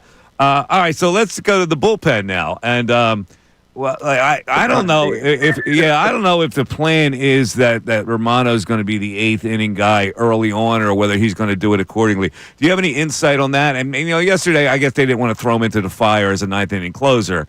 But what do you think the plan will be here? I think the plan short term is going to be kind of how Rob has run it in the past, which is based off of matchup, based off of like that pocket of the lineup. They like to say the pocket of the lineup that's coming up that next inning, how they think certain pitchers match up better. And so I think tomorrow, for instance, it could be Alvarado in the eighth and Romano in the ninth. It remains to be seen. But yeah, Romano came out. That jumped out at me because I thought he just looked really shaky, obviously, right? I mean, I'm not. He was all over the place. He was just all over the place. Yeah, he was all over the place. So I went up to him after the game, and not only was he all over the place, he threw a lot of sliders. Like I think he threw like 29 pitches, 19 sliders, and just I went back and I looked, and historically, he does throw more sliders than fastballs, but the difference is like 55, 45, around that range. Well, he was 66% sliders yesterday and 33% fastballs. And maybe one of the reasons is those first few fastballs that came out, they were like 92.5, 93. And so he didn't have his velo going on. So I went up to him in the clubhouse after the game. I said, was something going on? Are you not feeling right? And he said he was a little bit quick to the plate. He wasn't in sync, and that kind of really affected him the first few at-bats in terms of getting velo on his fastball and just kind of commanding his pitches. He did kind of figure it out there toward the end. The velo was back up. I think it was like one of his last fastballs was like 96.8, which is more of what they expect from him. He also did say he did feel some nerves maybe coming into that eighth inning, making his Phillies debut. So hopefully he got that out of his system, and hopefully he figured out, mechanically speaking, he can identify that being too quick to the plate quicker. So he doesn't have a repeat performance, because obviously he's super important to their success this year. I mean, they let Hoffman and Estevez go, and they felt comfortable in that because they think Kerkering's going to ascend, and they think Romano can kind of recapture that form he had with the Blue Jays a couple years ago when he was an all-star. Talking to Todd Telecki, MLB.com. Todd, last question, because I know you guys that cover the game manage it right along with everybody else. And I'm managing the game, and so here we go into the 10th. And you got two outs. And you got Poche pitching. It's a left-hander against Harper. I didn't think he was going to throw him a strike. He wound up throw him a strike that he swung at, right? But he kind of walks him. Like, if you're not going to go after the left-hander, at that point, don't you have to bring the right-hander in to pitch the Bohm? Yeah, that was right. That was a little confusing to me. You're worried more about Schwarber on deck than you are about the hitter with two outs, I thought. Right, and the thing with Bohm is, I mean, and that's why they like him so much, and that's why I guess, honestly, in the offseason, I think they thought they would get more of a return when they talked about trading him, is because he is such a good, smart hitter in terms of like making contact and putting the ball in play, and he has been really clutch over the last 3 years. There's this metric, I don't know if anybody knows it, it's called wins probability added. And he's actually been third on the team the last few years. Only Harper and Schwarber have been more clutch. It's basically like a clutch stat. So I don't know. Davey wasn't reading the chart, apparently. Davey wasn't reading the chart. You can look at Bohm's win probability added metrics over the last 4 years. Yeah. All right. Well, in any event, they are on their way to 162-0. And people are going to bitch about it. So, what are you doing on your off day in D.C.? My brother actually works down here, so I'm going to go grab dinner with him tonight. And after this, I'm just going to go find a good place to get some lunch and walk around a little bit. I love D.C. It's a great walking city. It really is. Thanks, Todd. We appreciate you coming on. Thanks, Mike. Take care. Zalecki, covering the Phillies for MLB.com. There you go. Yeah, he does a good job. It was interesting what he said about Turner, that he looked and there wasn't many players throughout Major League Baseball who saw that many pitches. I was looking at some of the numbers, though. You know, my man Max Kepler saw 29, but that's your guy. It's my guy. Yeah, he's a unit. Well, look, that's what we want to see, though. Yeah. We want to see more patience at the plate. We want him to see more pitches. But I think when Turner's at the top of the lineup and you got Bryce Harper in the on-deck circle seeing 28 pitches, it helps You're a him. baseball writer when you see Jordan Romano throw 29 pitches and you're not afraid to go up to him and go, yo, Holmes, threw 19 sliders. What's up? Yeah, he's following what's going on. You got to do that. 610-632-0975. Mike Missanelli Show continues. LeBron after this. Tyrone Johnson. They're in this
Coming up at 12 o'clock is the news at noon.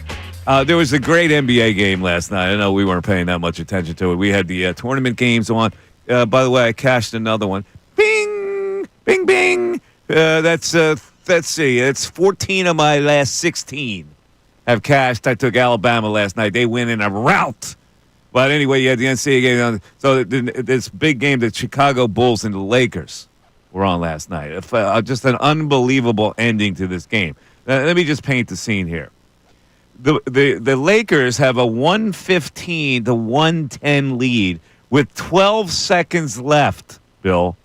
And so coming down, here come the Bulls. Patrick Williams makes a three-point shot. 2 seconds later, makes a three-point shot. So there's 7 seconds left now, and LeBron James has the inbound pass, and here's what happened. They throw it away! They throw it away! Not LeBron throws it away. They throw it away. So, in other words, you can't say boo about LeBron James anymore or try to beat you and Stephen A. Smith up. And I saw the highlight. That was LeBron. That was all LeBron. It was almost like a lazy inbound pass. Yeah, he throws the inbound, but they didn't say, oh, then LeBron throws it away. No, they throw it away. Yeah, the Lakers threw it away. All 5 of them threw it away. Yeah, pretty wild finish. You can't say boo. Anyway, that led to another three-point shot where the Bulls take the lead out of the blue, and Austin Reeves gets to the basket for a layup with 3 seconds left. Here come the Bulls down court. Josh Giddey lets it fly from half court. Bang! Wins the game. What a finish. It was a while. Like, what was it 12? You said 12 seconds they were down 5? 5 was 115 to 110 with 12 seconds left. And then the Lakers still get the lead with 3 seconds left on a layup. And they wound up losing the game. Yeah, pretty crazy finish. And then speaking of LeBron, I saw, who was it? Perkins today say he's being told LeBron's not healthy. What do you mean? LeBron's not healthy? What's He's that? saying that the Lakers What's that mean? The Lakers are in trouble because LeBron's not 100% healthy. Well, he's 42. I assume that, he's not spry. He's playing it. He's playing it every game, though. Well, I don't know. That's why it's the first time I'm seeing this. What did he do last night? Not his best game.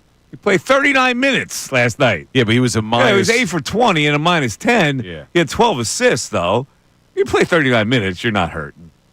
Yeah, my sources are telling me that he's not healthy. That was Kendrick Perkins this morning on First Take. 39 minutes, Perk. Explain that. All right. In any event, you know how people were reacting yesterday.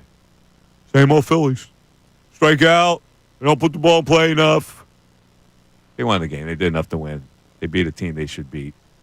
But we decided, since we're not having a plethora of phone calls these days, we decided that we would play something that would sound like a telephone call to us, right? And the guy's name is DJ Gabe Real. Now, DJ Gabe, you're welcome to call up with the same thing, but he does these little videos. Yeah, this is the guy who said in the Enquirer article a couple months ago, you called him a moron and it was a badge of honor. Yes, a badge of honor. I called him a moron. So here's this dude with the typical Philly caller that after last night's game. Win column, John. Do you hear your callers, dude? It's a disgrace. We should all be embarrassed about yesterday, John. Let's be clear about that. 19 strikeouts. This team couldn't hit water if they jumped off the Common Barry Bridge. It's a disaster. Oh, we're going to work on our approach, and we'll shuffle the lineup. We'll be ready to win the World Series. Yeah, looks great, Topper.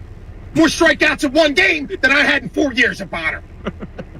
It's a disaster. They look like they're swatting horseflies and wildwood up there, John. Turner stinks. I've been telling you for years he stinks. I don't care if they make a documentary about him. The turnaround. He needs to turn around and go back to Silicon Valley because that's where he belongs. His contract is a bigger ripoff than Upper Darby taxes, John. I'm just saying. Upper Darby taxes. Upper Darby taxes high? I don't know.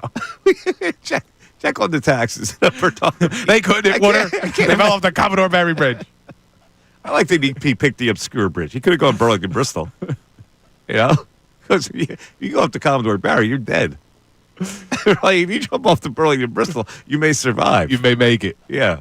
Oh, he's good, though. He does all those videos. That's a typical caller that I expected to take today. But since our phone system has put people at bay, like we're not getting that good call.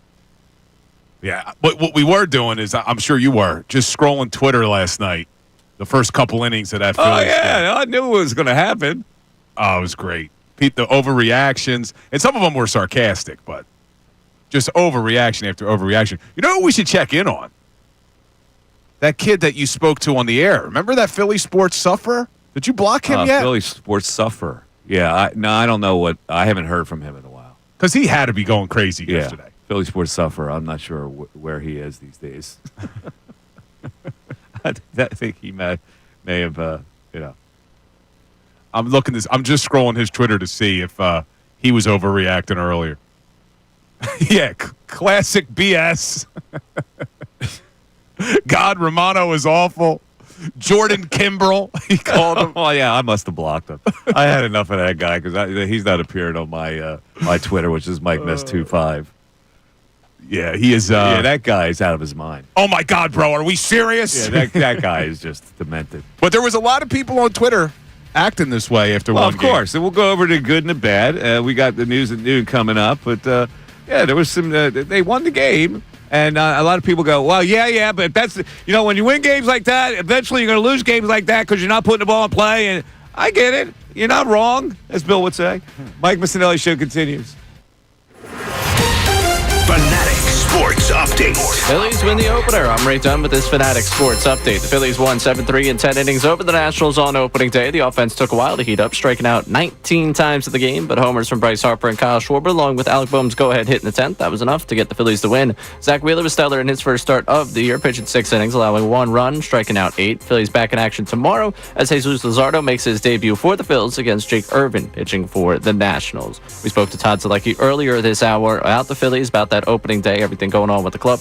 Catch that conversation one more time on our website, 975thefanatic.com. Flyers won last night 6-4 over the Montreal Canadiens in their first game since dismissing John Tortorella as head coach. Prior to the game, Danny Briere addressed the media and spoke about the decision to move on from Tortorella. I felt it was time, but it's not one thing. It's a series of things that have happened, and probably a little bit more in the last 3 weeks that escalated since probably around the trade deadline.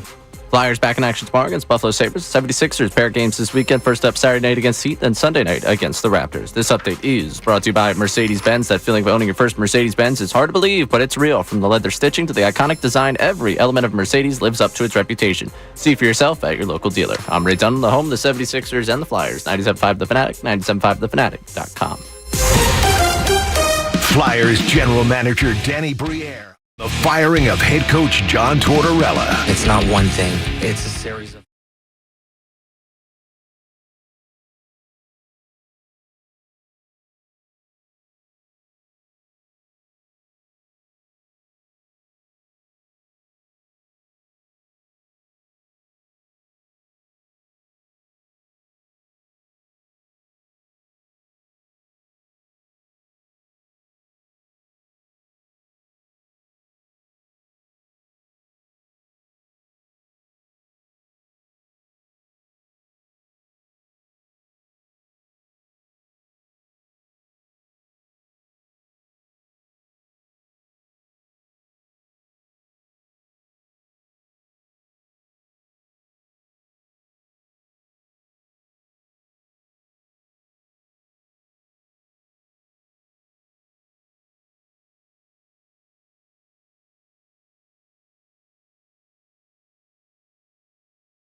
It's the Mike Missanelli Show, 97.5, The Fanatic. Coming up is the news at noon. We get some interesting stuff in the news at noon. And meantime, we finally had a ball game and a result that we can talk about. The Phillies with a win yesterday. People are ecstatic about the 10th inning, the way that transpired. Alec Boehm, man. Coming through. In a big the moment. More mature Alec Boehm. Did you see the Bryce Harper thing, how much they love him? They love that but kid. You just mentioned it. You said a more mature Alec Boehm. I don't know. And then Harper calls him a kid. Oh, we love the kid. Well, he's still a kid to them. Harper's 32, Boehm's 28. I don't think you could call him a kid. I think that you can call him a kid. In light of the Turner, Harper, Castellanos, Schwarber thing, he's always going to be a kid. But if the point... So is Stotts. That's 27. But he's if always going to be a kid. But if the message this season is that we want Alec Boehm to grow up and do all these things, I don't think you talk about him as a kid. Oh, I don't know if that's a big problem. But I'm going to tell you, I didn't like what I saw from Stott yesterday. It was hard to. I got to be honest with you. I have a lot of belief in that kid. I think he's a really solid, good player. And I think he's lost some confidence somewhere along the line. To take the pitches he took yesterday, he swung at one, but he took two. Sinker, sinker, sinker. Now, he knows that guy's throwing sinkers. And look at where those pitches are. If you look at the dots, they're in the middle quadrant. All three of those pitches are in the middle quadrant. Now, if you know a guy throws a sinker and you're not pulling the trigger with a ball that's going to be in the middle quadrant, you're confused. Yeah, I'm looking at some of this. So he faced 20 pitches yesterday. 12 of them were fastballs. 4 swings at him. But I'm talking about you're talking about the sinkers. The at-bat in the 8th inning, which was an important at-bat. You got to put the ball in play there, and he got 3 pitches in the middle quadrant. Now, they were in the upper middle quadrant, but still, those are pitches that you should be able to handle to put the ball in play. He took 2 of them. That's a confused guy. And Stott needs to be better. You're right. If you're going to have Stott and Marsh at the bottom of the lineup, they can't be 2 automatic outs every night. I look at specific at-bats, and I go, okay, this is a situation where you're going to have an idea. So you already know, unless you're – and if you don't know, you're not paying attention. All right, this guy is a sinker-oriented pitcher. You're in a spot where you need to put the ball in play. You cannot not put the ball in play. It's just – you got to have a better idea. Even if you cut down in your swing, you got to put that ball in play. He used to be a guy who could cut down in his swing. He used to be a guy to be able to punch the ball to left center field or hit it hard to left field. And he takes strike 1, which is, I don't know why you would take strike 1 there. He swung at strike 2. Now you're in the hole 0-2. What do you think you're going to get? Well, you think he's going to throw a ball? You can't anticipate that he's going to throw a ball there. You got to be in a defensive posture. You've got to anything that's close. You got to put in play or foul off. He took that pitch. Look where it was. It's not good. Yeah, it's not a great start, but it's, again, one game. We are overreacting, I think, to one game. I'm not overreacting at all to Stott's at bat, and I'm not overreacting at all to Marsh's at bat. These are professional players that need to have an idea. See, this is the problem with those guys. What happened to those guys last year? They didn't really have an idea. They didn't have a plan. When you don't have a plan, you got to be thinking all the time as a hitter. A guy like Marsh, they want you to bunt. You took 2 balls, and well, first of all, for a left-handed hitter, both of those pitches were buntable. They were on the outside part of the plate. They were perfect to bunt. He doesn't bunt. He takes them. All right, so ball. Oh, what do you do to get the pitcher back in? A pitch timer violation? What is that? That's not thinking the game, Bill. That's what knocks me out when guys aren't thinking the game. Stott comes up in a situation. He knows the guy's going to throw a sinker. He gets 3 sinkers in the middle of the plate. He doesn't do anything with them. Marsh needs the bunt pitches. The first 2 are balls, but they're still very buntable. And then he takes a strike because of a pitch timer violation. I mean, that should not happen. Those are the things that I'm not overreacting to. You can overreact to the 19 strikeouts. You can go over, but you can't overreact to bad at-bats like that where guys aren't thinking. I don't want to absolve Marsh and Stott. I think you do. But Isn't some of this on? I think you do. The hitting coach a little bit. Wait, like, say, if you're saying, they're not thinking at the plate. Stop with the hitting coach. Stop with the hitting coach. The guy goes to the plate. What is he doing in the on-deck circle? What is he doing with this pitcher? Watching this pitcher. This pitcher is a left-handed sinker ball pitcher.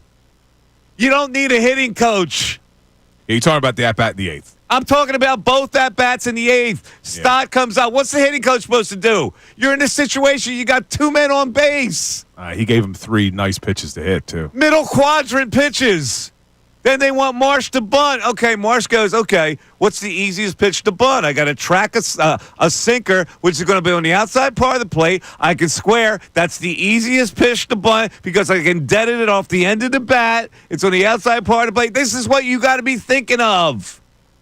These guys don't think. Wait, that wasn't the at-bat Marsh was trying to bunt, was it? I thought he was trying to bunt in the 10th. Was he trying to bunt in the 8th, too? Yeah, he was trying to bunt that in that situation, wasn't he? Or no, maybe not. Yeah, no, I think in the 10th he was. Okay, all right. You're right about that. But still, he goes ball 1, ball 2. Automatic strike to put the pitcher back into count. Yeah, you can't have that. Takes the next one, also in the middle quadrant, which was down for a left-handed hitter. A sinker down is a pitch you should be able to hit. And then he throws the same pitch. And he threw it on the outside part of the plate, and he takes it for strike 3. Yeah, bad at bat. You know, I don't know. I don't know. You know what I do now? What's that? What we're listening to right now. We're listening to WPEN HD1, Burlington, Philadelphia, Beasley Media Group station. See, I get all riled up with bad at-bats. I don't get it. But we're broadcasting from the Comcast Business Studio, so we're powering possibilities. We are powering possibilities, and now it's time to empower our producer. See, I used the right language there. We're empowering our possibilities to deliver what we like to call the news at noon. There's a whole lot going on in this world. It's time to catch up. Here's the news at noon. 97.5 The Fanatic and 97.5thefanatic.com. Ray Dunn with the news at noon, and we're going to start with a story about the guy who might be the next Villanova coach, Ray. Well, if you believe reports out of the Baltimore Sun literally like 3 minutes ago, yeah, he is going to be Villanova's next head coach. So they're already declaring that he's going to be. Yes, the report from the Baltimore Sun is that Maryland administrators have told at least one prominent men's basketball booster that Kevin Willard is planning to leave for Villanova. Whoa. Okay, then. That kind of puts a all damper the question on this report? on today's news at noon. So that's all right. This was before this announcement. Ray assembled this. I'll just dump that audio. That never happened. All right. We'll I want to hear the audio either as well. So because there's a tail to this story that we should talk about. Kevin Willard, last night, Maryland loses. Season over. After the game, asked about his future, this was his response. What I'm doing, I'll just be honest with you. I haven't talked to my agent. I haven't talked to my wife. I made a promise to this team that I was going to just focus on this team, and that's all I've done. So I haven't talked to anybody. I have an agent. I'm sure he's talking to people because that's what agents like to do. But, I don't know. Oh, liar, pants on fire. Come on, man. But you're not involved our intelligence. In process. The agent didn't call you and go, by the way, Villanova wants to hire you. They kept it from you. Yeah, I don't know what's going on. All right. In any event, it looks like he's going to be the head coach. So let's discuss this quickly. I said yesterday, is going to Villanova a better situation than coaching in the Big Ten with Maryland? Now, he was making a big fuss about the budget being cut for basketball because they're putting it all towards football. And that's what the focus is anymore. And you go to Villanova, you don't have to worry about that. And you got all this NIL money. But I don't know if that's a better job than coaching in the Big Ten. So Kevin Willard, a guy that Villanova coveted, looks like he's going to be the Villanova guy. So congratulations to him. Now, what do you think Nova is going to pay him? Because he was making $4 million at Maryland. They're paying him more than that. I think they were only paying Jay Wright like $6, right? Yeah, well, different time. Times have changed a little bit, and they got NIL money now. I don't know where they get this NIL. I guess those Old Spice smelling new Catholics are putting down some endowments, Billy. The Old Spice budget is going to suffer. Well, maybe it's going towards the NIL. Maybe when they saw how bad things got, we need to pony up some cash if we want to have a good basketball. Well, I got to go in here now, and it's going to stink. It's not going to be fragrant anymore in the pavilion? All right. Congratulations to Villanova. What's next? All right, opening day yesterday, and there's the fun saying it's opening day for everybody. When someone makes a mistake on opening day, you'll hear it dropped on a broadcast. This year, I'm interested to see how many different broadcasters make this mistake, because yesterday, not once, but twice, the Mariners taking on the A's. The broadcaster drops the Oakland line. The second time he apologizes for it. Let's listen to both. Tyler Soderstrom goes deep out to center, and that is the game's first run. It's 1-0 Oakland. That was a poke. All right, so are they wearing the same color uniforms? Uh-huh. They are? Which makes it confusing, because when you get it wrong once... That's impossible, then. You'll get it wrong twice. Those uniforms smack of Oakland. All right, go ahead. Let's get it again. Pitching matchup. Jeffrey Springs, they have high hopes for. New face in Oakland. He will get the ball for in Oakland. Find me. For the Athletics, he will go tomorrow. They're in Sacramento, Ryan, and Luis Castillo. I already dropped it, I think, twice, so 1.5 times. Yeah, they're in Sacramento. Ray, let me ask you a question. If you were a broadcaster and you're broadcasting a game that involves the A's, would you have a card in front of you that says, "Don't say Oakland"? Top of my sheet would just have Athletics. You wouldn't say, "Don't say Oakland." Well, I get into this with Temple when we play teams that are Florida Atlantic, play Rice, where they're both Owls. Nobody gets anything by me saying Owls because both teams are the Owls. So it's like I have Temple, Cherry, and White. I've got team from North Broad. Like I've got a ton of different ways you can refer to Temple that's not the Owls because that's confusing. Yeah. So I would have Athletics just highlighted at the top. Very nice. Now, to Mike's point about the colors, are they going to change it when they officially go to Vegas in a couple years? Or are they going to stay with the green and yellow? You know, it's so iconic. That green and yellow is so iconic. It would be hard to change it, wouldn't it? Yeah, I don't know if you can. It's a great uniform. It's a great with the A apostrophe S. You know, they're going to do well in Vegas, though. Everything does well in Vegas now. I guess. Sure, we'll see.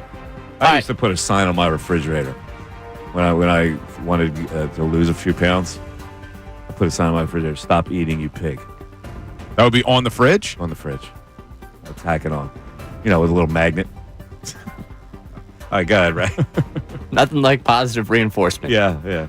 All right, speaking of Vegas, a league that might be going to Vegas, the NBA. Adam Silver, a number of things they talked about at their Board of Governors meeting yesterday. He was asked, however, afterwards about Stephen A. and LeBron and the feud going on right now. Here's your commissioner of the NBA talking about the coverage of the league and this feud specifically. I will say my phone was in front of me and I received several texts that said, "Are you watching this?" And I said, "What's this?" And they said, "Stephen A." So I understand. I saw some of the headlines that came out of it.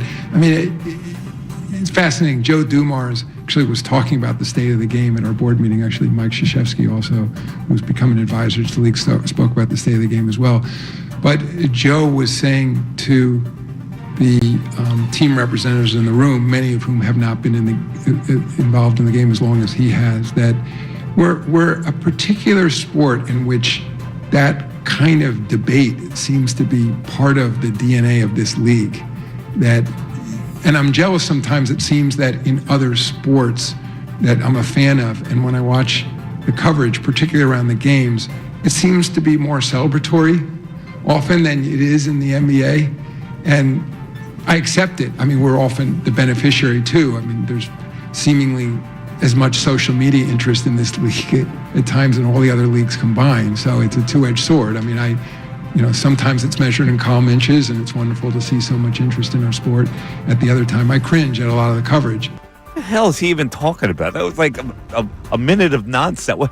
What was the point of Silver there? He's saying that other sports are talked about more celebratory about their athletes. He cringes at some of the coverage that's happens with his sport, but he'll take it because he does feel like they get more social media engagement than any other sport. You know what the kernel of news that came out of that? Coach K's an advisor to the league? Yeah. When did that happen? No idea. What's he taking a check for? What's he doing? What's he advising, Bill? No idea. Is he trying to tell them how they can improve the game? He's an advisor. That seems like just a paycheck that they want to send to Coach K. That's how you want to get far in your life. You want to get far enough where someone will just pay you to be an advisor to do nothing. But don't you think that's Silver placating the LeBron a little bit there too, though? Of course it is. Yeah, like always. It's funny. People, Stephen A. said yesterday, and I got a lot of feedback. There's no way Stephen A. is going to swing on LeBron. Because Stephen A. said he would. Yeah, he said he would hit him back. Yeah. If he did, LeBron would like one of those powerful right hands would have put him to sleep like Stephen Curry would have been walking around going like this. Yeah, but I don't think Stephen A. would have even been able to hit him back. He would have been out. Yeah. Mike Missanelli Show, 97.5 The Fanatic continues. Friday, April 28th. The Phillies start the season off with a win.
We're going to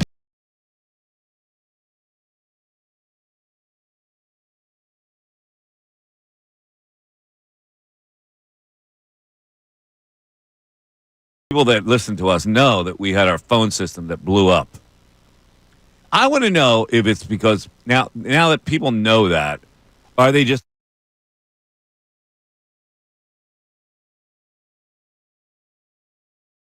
Yeah, I'm surprised that we haven't had more people wanting to talk and about we have people on the text board. I get that, but normally you'd want to discuss certain situations.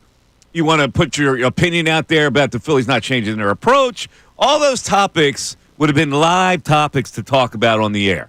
And I want to know from people. You can just text it. You don't have to call us and tell us. Like, text us. Have you been reluctant to call the radio station because of the situation that we had here? So we're doing a science project here, Ray. We're doing a science project. And the chat, the YouTube chat, can give us the same feedback. Because, again, we had a result last night. We haven't had results, so we're going, okay, there's no result. I get it. But we had a result last night. Now, they won. Had they lost, maybe there would have been some more calls. They won the game. But if you followed social media during that game, people had a little angst. And the angst is a carryover from last year when they failed offensively against the Mets and the year before that against the Diamondbacks. And there has been this focus on their approach needing to change. And then they strike out 19 times. I would have got thought 19 we had a lot. times. And that would have been a talkable point. Yeah, I was expecting today to have to tell people to calm down. It's only one game because I thought we were going to get a lot of angry calls. So we'll see. Maybe people are reluctant to call because, like you said, or maybe just. I think. Listen, I gotta feel knowing this fan base because this fan base wants to talk. I know it. That's one of the reasons I came out. I wanted to talk to them. So I think that they have been scared, and we're here to say you don't have to be scared. The phone system is temporary, and maybe it doesn't sound the same, and it will get there when we have this new sophisticated phone system that's being built in.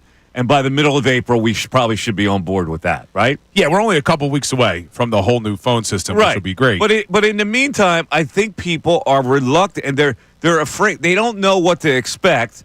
And normally, when they're used to calling, they're used to hearing the show, and you can't do that with this temporary system.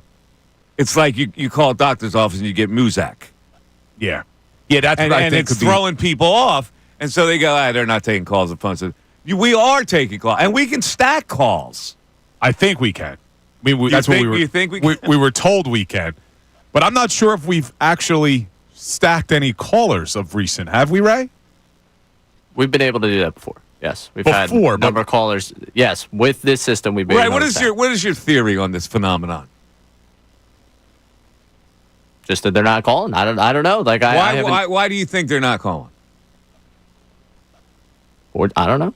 Like we've haven't gotten them. I guess maybe it's just the people have accepted the system's not there. They think that's not what we're doing. I think it's they're afraid of the system, and I try to want to allay the fears here. We have some people weighing in on this on YouTube. Okay, so Alex Green says I'm a frequent caller, and a couple times I called and I couldn't get through. So I don't know what that means. And then Andrew on our YouTube chat says, people want engagement. When you text or you're here on the YouTube chat, we engage with the show.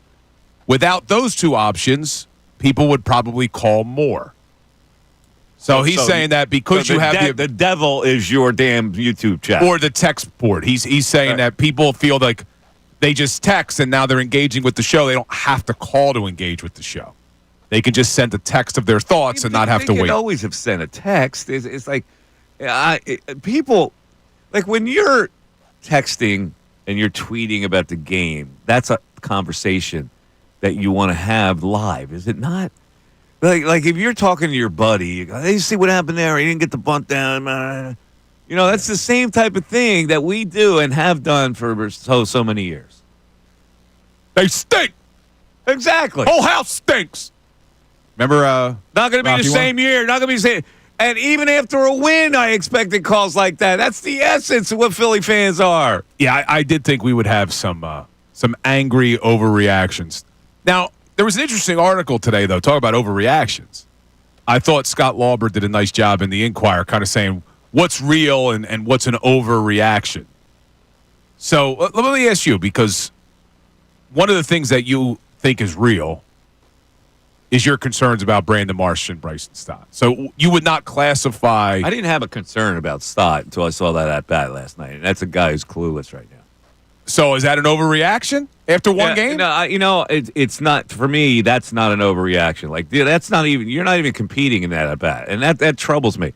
Like, if you have a new season in front of you, you have a whole new approach that you should be fresh, and the fact that you squeezed out in that at bat yesterday really concerned me. 3 pitches. I didn't like that, what I saw. 3 pitches in the middle quadrant. That means you're not confident. And that's what, even this one game, I get it. But I don't like that. 610-632-0975 is how you get in. Mike Missanelli Show continues. Fanatic Sports Update.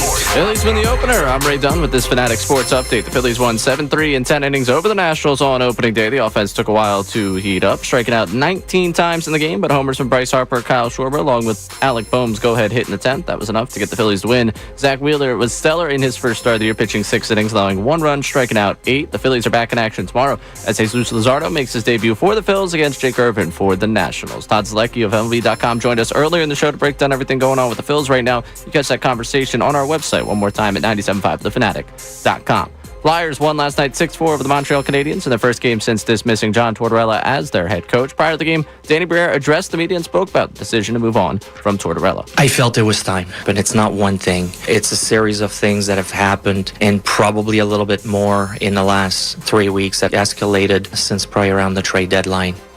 Flyers back in action tomorrow against the Buffalo Sabres, and the 76ers have a pair of games this weekend. First up, Saturday night against the Heat, and then Sunday night against the Raptors. This update is brought to you by Allstate. Some people just know you could save money on car insurance by checking Allstate first, so what are you waiting for? Check Allstate first for a quote today. You're in good hands with Allstate. I'm Ray Dunn, the home of the 76ers and the Flyers. 97.5 The Fanatic and 97.5thefanatic.com.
In just a few minutes, we'll get our look at the March Madness performance promised by our guest, Jamie Heath, who's going to discuss how you can join the popular 5-game, $45 program where each client gets their best plays for Thursday and Friday. And they'll promise that the clients will go 3, 2, or better with these selections, or you get the rest of the weekend free. So we had the games yesterday. I cashed on Alabama. I like Bama. And tonight's an interesting game with Kentucky, Tennessee, as the SEC is on display again. So Jamie Heath joins us in a few. Cooper Flagg with a big night last night. Did you happen to catch that Duke game? I didn't watch all of the game, but I saw a lot of the highlights. He looked good. Does Duke look like a national championship to you, Bray? You think they win the whole thing? I had them before, and I still have them now. It's hard to bet against them, really hard. Frankly. Yeah, they look like they're going to be tough to beat. I also have a game tonight that I like. It's Ole Miss over Michigan State. Michigan State gets entirely too much credit. Izzo gets entirely too much credit. Interesting line. Nobody knows what Ole Miss is all about. They're only a 3.5-point underdog, and I think that's because Michigan State gets that benefit where, it's Michigan State. They got to be the favorite. I think Ole Miss might be the better team. It's interesting. That one's tonight, 7 o'clock. That is correct. All right. Wait, who was your pick? You picked Duke to win it all, right? I'm sorry? You picked Duke to win it all? I did. It's tough to go against Duke. It really is. Florida and Auburn are nice. Duke is, I don't know. Duke is just another element, I think. Yeah, I'm looking at the updated odds. Duke's a plus 170 to win it all. The closest to them is Florida at plus 310. Auburn plus 550. Yeah. And if you're Cooper Flagg, listen, I know Cooper, you're throwing that out there. You might want to return to Duke. There's absolutely no reason you should return to Duke. I understand the NIL money, but people, that's balanced by the fact that you could get injured and then ruin your draft status for the following year. Yeah, NIL money's great, but so is when he gets his NBA contract, and like we've talked about, starting that rookie contract. Exactly, starting the clock. All right, in any event, NCAA tournament games continue tonight. And let's bring our man Jamie Heath in here from VegasMistake.com. Hello, Jamie. Hey, guys. How are you? Fantastic. All right, Jamie, Vegas Mistake, focusing on the games where you believe the wrong team is favored. You identify the plays where the point spreads are significantly off.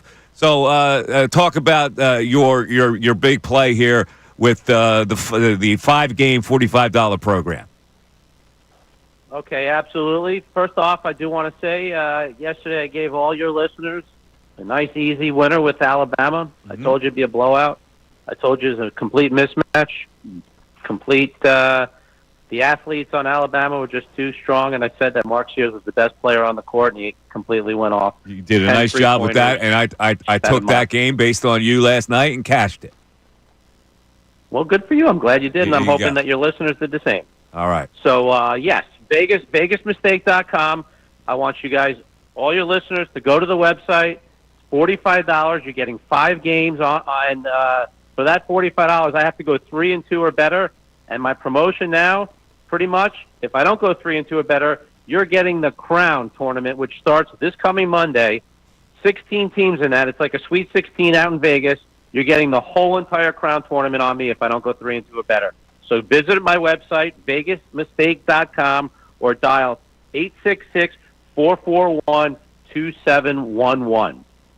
All righty. There you go. All right. So now let's look at your game for this week, for tonight, and it's an SEC matchup. Tell us about your play for tonight. Yes, it is. It's actually the third go-round between Kentucky and Tennessee.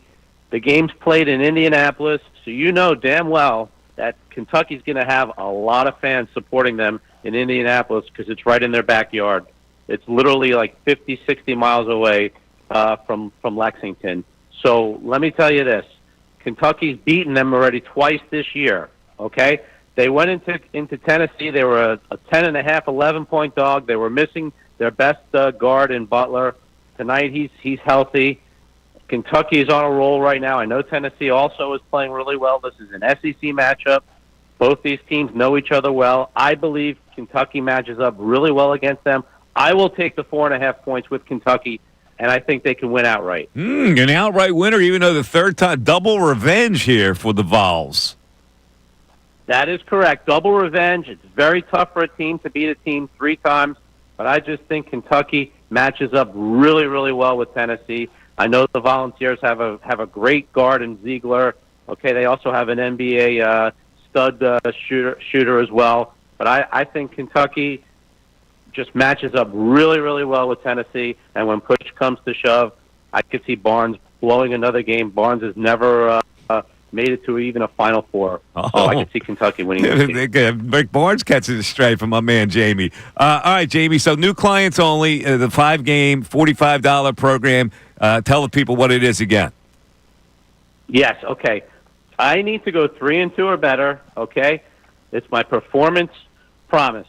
If I don't go 3-2 or better, you're getting the entire Crown tournament on me, okay? So go to VegasMistake.com or dial 866-441-2711. Again, it's only $45. You're getting 5 games today, tomorrow, and Sunday.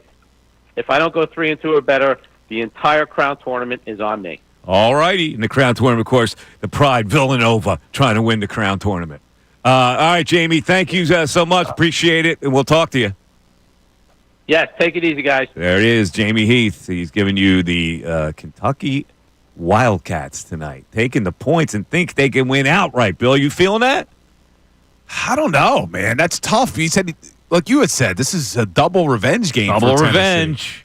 So I don't know. I feel better. Well, we'll see. Who am I to disagree with our man from Vegas Mistake? So maybe ride that. Potentially 2 underdogs winning tonight. I know if he gets the Crown tournament, like he fails, Ray will want to know what the Crown is. Ray's a big Villanova guy in this Crown tournament. Right, Ray? You're hoping that the Cats can pull it off under Mike Nardi, interim coach, until Kevin Willard gets there? Oh, I'm locked in. You're locked in? I can't wait. Actually, I might take next week off and go out to Vegas for the Crown. This is the silliest thing I've ever heard. The Crown. It really is. Everybody wants to play until April. You know it. Really everybody plays. These kids want to play. Oh, everybody wants to play into April, Mike, and now more kids are given the opportunity to play into April. It's so ridiculous. The portal opened on Monday, Mike, but we're going to wait until next week to send them all to Vegas. There we go. Great idea. V for Villanova. V for victory. B for blue and W for white. Bring it home for the glory of the old school. I do want to say, because this is going to come off as me hating Villanova, I hate the entire idea of the tournament. It just so happens Villanova's in it. The Crown. Oh, yeah. Let's fill up some more sports television time with a tournament that nobody wants to be at. Villanova. Oh, my God. Come on. The Crown. By the way, did you? I don't understand this. We're talking about like coaches and maybe who's going to hire for Villanova, all that. Did you see the Grizzlies just fired Taylor Jenkins? Did they really? That guy's a good coach. They're in a playoff race. They are. What happened there? I have no idea. Oh, that sounds like a job problem. Breaking news. That sounds like a job problem to you, Ray? Taylor Jenkins is a very successful coach with that team. They're a 5 seed right now in the West. Wow. Why would what you is fire up with him that? now? I got to get my NBA people on that. This doesn't make sense. Something behind the scene. That's a job situation. Got to be. Something must have happened. Speaking of which, something happened. And I saw a report earlier with this whole John Tortorella thing that apparently in Toronto, sources are saying that something happened between Tortorella and Cam York. Now, they didn't provide details, but it was bad enough that it may have been the final nail in the coffin for Tortorella, and York was benched last night, even though he dressed, and they described it as a disciplinary thing. Uh-oh. So we got to get to the bottom of that, too. What happened Bill, between Torts and Cam York? out there. Play the horn. Let's go, Ray. Let's play the horn. Hit it, Ray. The hockey sources. Hit it. Cam York situation. Actually, we should be hitting it because 3-point night for Coots last night, 3-point night for Matvei Michkov. Big win against the Habs. Big win? The Montreal Canadiens. I thought the point was to lose now. God, yeah. Be kidding me. But that was a guaranteed win for the Flyers. Like a guaranteed win. The day you fire the coach, you knew they were going to respond. But anyway, got to find that out. We got to find out why the hell the Grizzlies moved on from a coach. Yeah. When you're in the middle of a playoff call during the break. 610-622-0975. 12 o'clock hour, by the way, of Mike Missanelli Show is brought to you by Service First HVAC, offering 0% financing for 48 months. Rebates, tax credits up to $4,300 when purchasing a complete heating and cooling system. Learn more at ServiceFirstHVAC.com. Mike Missanelli Show continues. Tyrone Johnson, Ricky Vitalico, and Silvana Kelleher.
Mike Missanelli Show, 97.5. And we're a little later. A little later this hour, we're gonna let you hear what LeBron had to say about. Stephen A. had to say about his feud with LeBron and how they don't like each other. I don't know where that came from, but I gotta say, LeBron late in his career is becoming a little bit of a biatch, don't you think? LeBron? Yeah, a little bit of a biatch. Get a little sensitive about stuff. Well, sensitive about his son. But more than that, he's always complaining about something. He's got a problem with everything. He's got all these forums that he's talking about stuff. Well, it does happen when you hit 40. You start to complain. Get a little cranky? Is that what it is? Maybe. I don't know, man. Come on. He's like Tiger Woods. You arguably the greatest player ever, some say. Just be happy with the legacy. You're still going strong. You want to play. You got this son thing now that's clouding up the thing. You should have taught him. Listen, dude. I believe in you, but there are going to be people that are not going to believe in you. You got to push through that. Like, you can't blame other people for questioning whether it's a nepotism situation. In time, it will be proven whether it's a nepotism situation. Either he's going to be totally right, or the people are going to go, yeah, you know what, he didn't belong in. Well, no matter, even if Bronny turns out to be able to play, it still was nepotism in him getting to the Lakers. They told everybody at the draft, don't draft Bronny. Yeah, well. That was all Rich Paul because no one wanted to offend him, being that he's the powerhouse agent now. So, there was nepotism involved. Yeah, but it's so understandable. It's like, okay, the guy wanted his kid to play with that organization. I didn't have a problem with that. Now, whether he's good enough to play will play itself out. It will. And he's actually looked good of recent, hasn't he? He had one good game. But he had one decent game. Look, I think what LeBron did was a little bit, manufactured, and then to have with the Stephen A. thing. With Bronny, and then to have the Griffeys there, it was different. Ken Griffey Jr. could play. How about the decision was manufactured? He's been manufacturing stuff all his life, and he says, it's funny because there's a quote out there that says, "I've never been good with accepting praise." Like, come on, dude. Yeah, you love accepting praise. You just try to sweep it under the carpet. But I said this yesterday when we were talking about the Stephen A. I don't fault LeBron for sticking up for his son as a father. But if you felt that somebody went over the top and said something about your child, then sure, you can confront him. You're out of line confronting him. What did he say about his kid? He said about his kid that he's not NBA quality. That's what he said. That's legitimate conversation and criticism from the media. What did he say? Did the kid's got pimples? No, I think didn't in say LeBron's anything about the kid. And I know LeBron brought a lot of this on himself and Bronny by doing what they did. But I guess the way he's looking at it is there's nobody else that you're talking about on First Take that was a second-round draft pick. Like, you don't see... Why? Why do you think that is? That's what I'm saying. I understand it's because they brought it on themselves because he's Bronny and they forced it and all that. But you don't see Stephen A. talking about a Dembona and whether a Dembona can play in the NBA. Well, why would he? It'd be ridiculous to talk about a Dembona. They're talking about the son of the greatest player who ever lived is legit. I know, but I think the way LeBron perceived it is it's just a little bit too much. And I'm not even saying it is. LeBron's out of line. But I'm not saying Stephen A. is wrong. But I'm not going to fault the father for sticking up for his son. How do you not fault the father for when he's out of line? The guy's out of line. His kid is now in a big boy, big pants league. I get it. He's going to get criticized. Like, how is he not out of line by ripping, like trying to intimidate a media guy who said exactly that? How? Wait, it's not personal? Wait a second. We had this conversation about Joel Embiid and Marcus Hayes when Joel Embiid pushed Marcus Hayes. You said every once in a while a reporter deserves to get pushed. Because that was completely different. He said something, his brother had died, and he put that up as a reference. That was out of line. And Stephen A. questioned LeBron as a father. He didn't question him as a father. He didn't say he raised the kid poorly.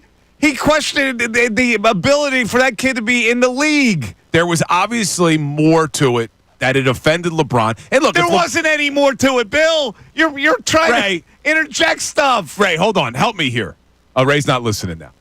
Didn't Stephen A., because I don't have the exact quotes in front of me, he was basically questioning LeBron as a father. Stop this. He wasn't questioning as a father. He was questioning the fact that he's trying to make everybody feel guilty for the fact that they're criticizing his son, who may not be ready to play in the league. See, I don't have the exact quote. I understood why, as a father, you would want to stick up for your son. You're not making any sense whatsoever. See, a father sticking up for his son when it's appropriate is appropriate. But you're acting like, what did LeBron do? What is sticking up for his son? Somebody criticized the kid saying he's not ready for the league, which he isn't. All right, that's legitimate criticism. I wish we had the audio of exactly what Stephen A. said. We got to find it. But what I'm saying is what did LeBron do that was so over the top? It wasn't like he beat the guy up. He went over to him. He went over and to him, confronted and he made a big show in the public during the game of confronting the game, like trying to bully a reporter. Instead of doing it by telephone call, because I'm sure he could call up Stephen A., or after the game in the locker room and say, yo, man, come here. I didn't appreciate what you did. You don't do it there. That's bullying. And he's out of line. People have offended you. Have you been calm? You know, like I can't put myself in LeBron's shoes. If I'm offended by something that's said about my son, I don't know if I would necessarily. I agreed with you yesterday. Like maybe he should have done it behind closed doors. But he felt that he had to do it at that moment. Let's look at the merit of it. How was he offended? And why was he offended? I'm trying to pull the exact one. There isn't no exact. You're making stuff up. You know exactly what Stephen A. said in that soliloquy. He said what everybody else is saying, that the kid's not ready for the league, and he wants his father to stop pushing the narrative because that's putting pressure on the kid. That's not chastising LeBron as a father. He's not saying he told him to blow off his homework.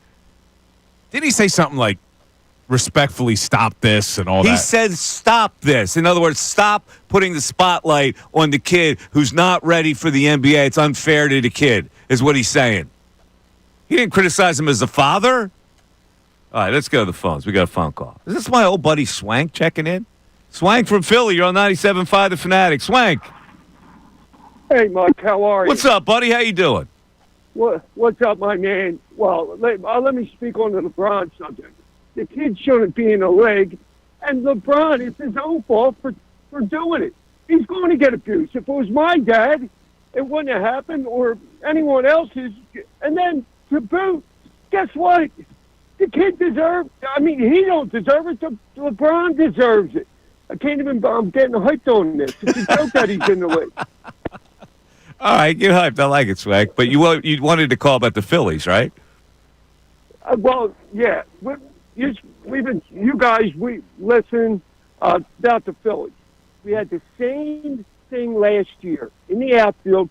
When it comes to first, second, to third inning, we're automatic outs. When you get to the playoffs, we're never going to win a World Series with that. We needed a bat in the outfield. We needed it then. We needed it last year. We needed it in the playoffs. Well, you got one now in left field. The bat they have in left field is a good bat. Well, I'll take that. And then we got to do a little more, because if they think we're going to win this with this lineup, there's a perfect example yesterday. Through the first, 6, 7 innings, 8, bunch of strikeouts. That kid had 8. Wheeler had 8. That's what's going to exactly happen. If we want to get over the hump, we got to move over the hump. You got to pick up someone. You got to get more tools. All right, so it's a little too soon to bail on both Stott and Brandon Marsh. I'll be honest with you. No, I'm not bailing. I'm not bailing. I'm not bailing. Yeah, listen, those guys have a whole season to figure it out. So I think they'll be okay. But I just didn't like. I didn't like the at bat that Stott had, and Marsh was clueless as well. You can't have clueless at bats. These guys have played too long now in the big leagues to have those kind of clueless at bats. There you go. Make the pitcher work a little bit. Turns out we had to. Well, unless they're going to throw you 3 strikes in the middle quadrant, then you rake, for crying out loud.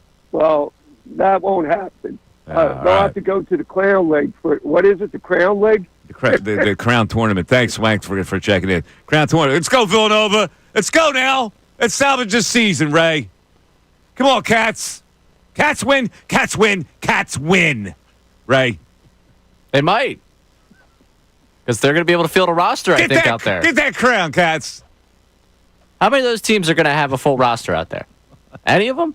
Because they all went to the portal? That's what I'm saying. Don't other kids go to the portal? I don't know. No kids are intact, man, because they're playing for Nardi. What do you get if you win the What do you get if you win the crown? Me dumping on Villanova here. How many rounds is it to win the crown? How many? 16 teams, so I imagine. A little round robin tournament. Is that what it is? No, I think it's just. Oh, what, single elimination? Yeah, single elimination. So what, 4 rounds? Who's Villanova playing first round? Oh, you know? You're overrating how much I care about the crown tournament here. Villanova men's basketball has Colorado. Colorado, the Buffs. Tuesday, April 1st. Come on, Nardi. You can handle the Buffs. 610-632-0975. Back after this. Fanatic Sports Update. Phillies win the opener. I'm Ray Dunn with this Fanatic Sports Update. The Phillies won 7-3 in 10 innings over the Nationals on opening day. The offense took a while to heat up, striking out 19 times in the game, but homers from Bryce Harper and Kyle Schwarber, along with Alec Boehm's go-ahead hit in the 10th. That was enough for the Phillies to get the win. Zach Wheeler was stellar in his first start of the year, pitching 6 innings, allowing 1 run, striking out 8. Phillies back in action tomorrow as Jesus Luzardo makes his debut against Jake Irvin for the Nationals. Todd Zalecki of MLB.com joined us earlier on in the 11 o'clock hour of the show.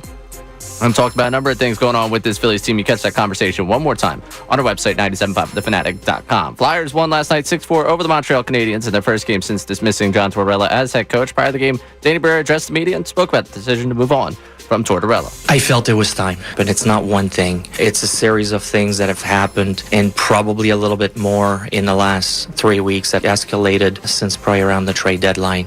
Flyers back in action tomorrow against Buffalo Sabres. The 76ers a pair of games this weekend. First up Saturday night against the Heat, then Sunday night against the Raptors. This update's brought to you by Allstate. Some people just know you can save money on car insurance by checking Allstate first, so what are you waiting for? Check Allstate first for a quote today. You're in good hands with Allstate. I'm Ray Dunn on the home of the 76ers and the Flyers. 97.5 The Fanatic and 97.5thefanatic.com. Ricky Metallico.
Mike Missanelli Show. All right, let's hear from Stephen A. Since we're hot on the collar of that conversation.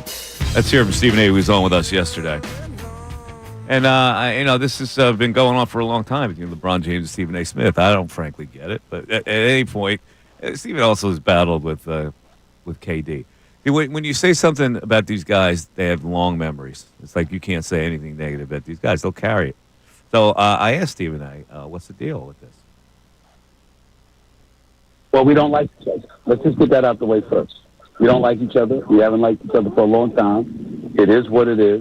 There's no love lost. I don't lose any sleep over him. I'm quite sure the same is for me, and that's that. As it pertains to this issue that involved his son, on January 29th, I went on first take after a struggling performance against the Philadelphia 76ers. And I basically said, yo, this is not good. That's what he said. He said, stop. Stop trying to force this narrative. It's not good. He's not an NBA player. That's the thing. Now, well, here's what I just pulled it because this is exactly what he said. I am pleading with LeBron James as a father. Stop this. Stop this. And then he said some other things. We all know that Bronny James is in the NBA because of his dad. I don't necessarily have a problem with that. But when you then say, I am pleading with LeBron James as a father, stop this, that's where I said I felt like LeBron is completely in his right as a father to confront somebody. Like, he didn't hit him. He didn't fight Stephen A. He went up to him. He confronted him and was not happy. Confronted him maliciously. Well, how did he? What do you mean maliciously? Menacingly. Why? Because he stood over top of him? Of course, he went after him menacingly. It wasn't flowers and grapes. It was like, hey, come on, man. But you didn't have a problem with Joel Embiid pushing Marcus Hayes. No, but it was a different circumstances. It was personal when that guy's brother had died. And this is personal about LeBron James' son. And he was saying, stop, questioning him as a father. He said, as a father, stop this because there's pressure on this kid, and it's forcing us to criticize the kid, which is now you're going to take offense to it. That's what he's saying, stop. And then Stephen A. on our phone call yesterday talked about how he may have been wrong about Bronny. And that Bronny may actually be a decent player. Like, maybe in the future, but not now. That's the point. So, like, LeBron is going to take issue with anybody who criticizes the fact that his son is in the league only for a special reason and not because he's an NBA player. That's the crux of the criticism. And I say, LeBron, how did you not expect that? Who are you supposed to be? Gandhi? They're supposed to bow at your feet and not criticize your son? All right, so here's where I think we're disagreeing. I don't necessarily have a problem with Stephen A. saying whatever he wants to say. Whatever. You're entitled to say whatever you want to say. You have a show, whatever. I just don't have a problem with LeBron James as a father confronting someone who he doesn't like what he said about his son. Yeah, you confront him in another way. That's what I'm saying. You're listening to WPEN HD1, Burlington, Philadelphia, Beasley Media Group station, broadcasting live from the Comcast Business Studio, powering possibilities. I'm just saying you don't do it there because the only thing you're doing there is you're making a big show that you're a bully tough guy. And if you look at it any other way, what are you looking at? I don't understand what you're looking at. He could have done that 5 different ways. Well, yeah, he probably wanted it to be public. Okay. He probably wanted it to be public. Well, then what? He's blameless here? No, what LeBron? I'm saying. No, but if he wanted to be public, and I agree with you, maybe he should have done it behind closed doors. But if LeBron says, you know what? You go on First Take every day to millions of people. You got millions of followers on your YouTube channel and your Twitter, and you say all these things about my son. So now I'm going to confront you publicly like you do in front of your millions of listeners. It's not the same thing, because LeBron could have done the same thing by talking to a reporter and saying the same thing about Stephen A. Smith. When you're glowering at him and menacingly trying to intimidate him, that's different. Oh, you think he was trying to intimidate him? Oh my God. Bill, what do you think he was doing? He was going to give him candy? Yeah, but that's what I'm saying. A box of Girl Scout cookies? Like, what was he trying to do there? But once again, I keep going back to it. You're okay with Joel intimidating Marcus Hayes. How is it different? Right. It's about family. How is it different? It's about family. Right. I've only explained 100 times how different it is. Does he have ears, this guy that we're working with? What's the difference? Joel, there were comments made about his family. And he didn't like the comments about his family. He referenced his dead brother. It's different. He references his dead brother, that you want to make your dead brother proud of you, and you're acting and you're playing this way. That's out of line. And because of that, you said it was okay for him to get physical. LeBron didn't get physical with Stephen A. So I understand it may have been worse what Marcus Hayes said, but then that escalated to a physical altercation. LeBron didn't physically attack Stephen A. He confronted the guy. I'm not going to fault someone for that. You hear me say that it was okay for Embiid to get physical? No. What I said was, if that happened, you can't win as a reporter. You have to take the hit, because every once in a while you're going to have to get smacked around with somebody. The heat's going to be on him for doing it. You can't just do it. You can't just physically handle a guy. Yes. I'm saying if I'm physically handled, I'm not going to sue. I'm going to say, you know what? I'm going to take the hit. I'm a lowly reporter. Yeah, I just didn't have a problem with LeBron. I just didn't. Look, I do think there was nepotism involved. I do think it was ridiculous that they forced Bronny to the Lakers. I thought all of that. And Stephen A was okay for saying it. But once you say something and you start talking about the guy as a father, I think it's all right for him. What's the difference between the Embiid thing? I told you 7 times, and you're still not getting it. Right, that's why I need Ray sometimes to help me out. Ray, what was I saying? Ray's bias. I don't like the comparison that Bill's making, but I also think this is probably too far on the way of the Stephen A defense here. I don't want to come off like I'm defending Stephen A. I'm talking about in general with reporters. But go ahead. Yeah, I just think the confrontation in a public setting, of course, is LeBron trying to send a point of like, hey, I'm going to defend my son. This is the conversation. We're going to have it here. Because I imagine if the two wanted to get in touch with one another in private, they would get in touch with each other in private. Neither one of them wants that, because both of them, their relationship with one another right now, the best thing they do for each other, LeBron doing this in public to Stephen A, is sending a message that I'm going to defend my son. And Stephen A, having that happen in public, now has a content machine that he can roll through for the next couple weeks leading up to the NBA playoffs. Like, Stephen A, I will say the one thing LeBron said about Stephen A on the Pat McAfee show, where he was like, he said, I wasn't going to talk about this unless the video got out. LeBron knew the video was going to get out. Stephen A knew the video was going to get out. Those two people don't exist in a world where people see them interacting and that interaction isn't shared online. It's 2025. We're used to the internet atmosphere at this point. This works for Stephen A to get his content. It works for LeBron to get his point across. And I feel like we've now been running in circles of the two of them back and forth, where there's nothing productive between the two of them coming out anymore. Yeah, I agree. I kind of like it. I like the controversy.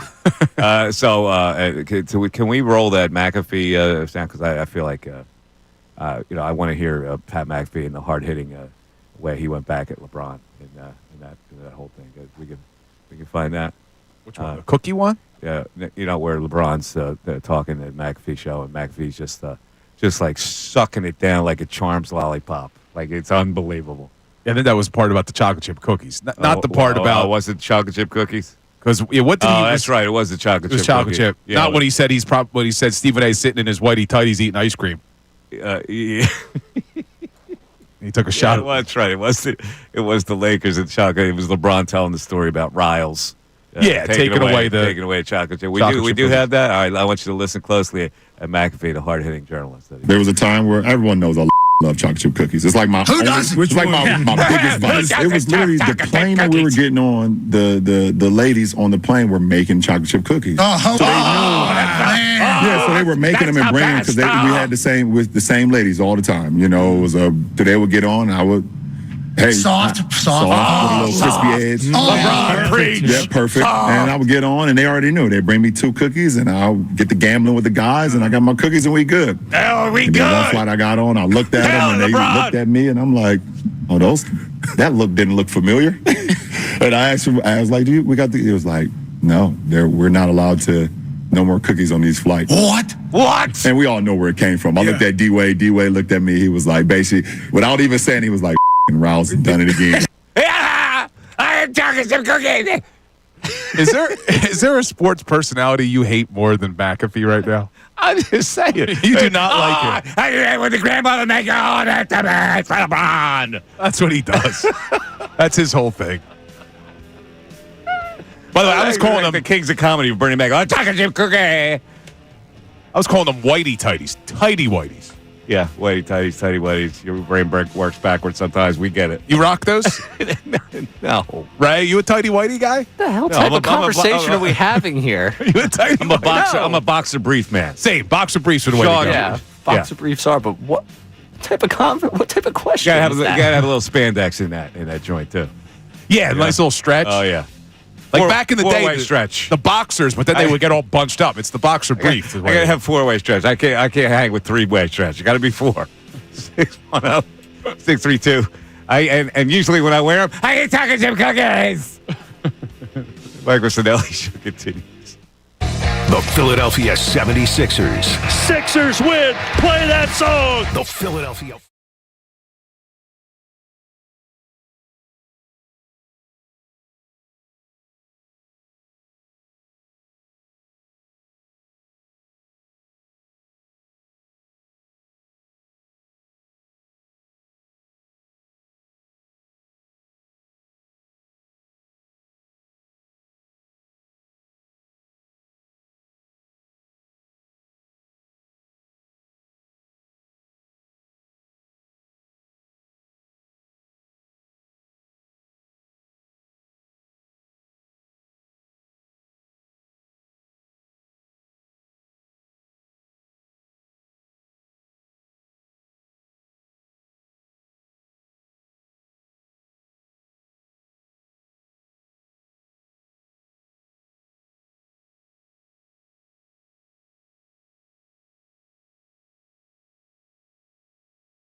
The Fanatic.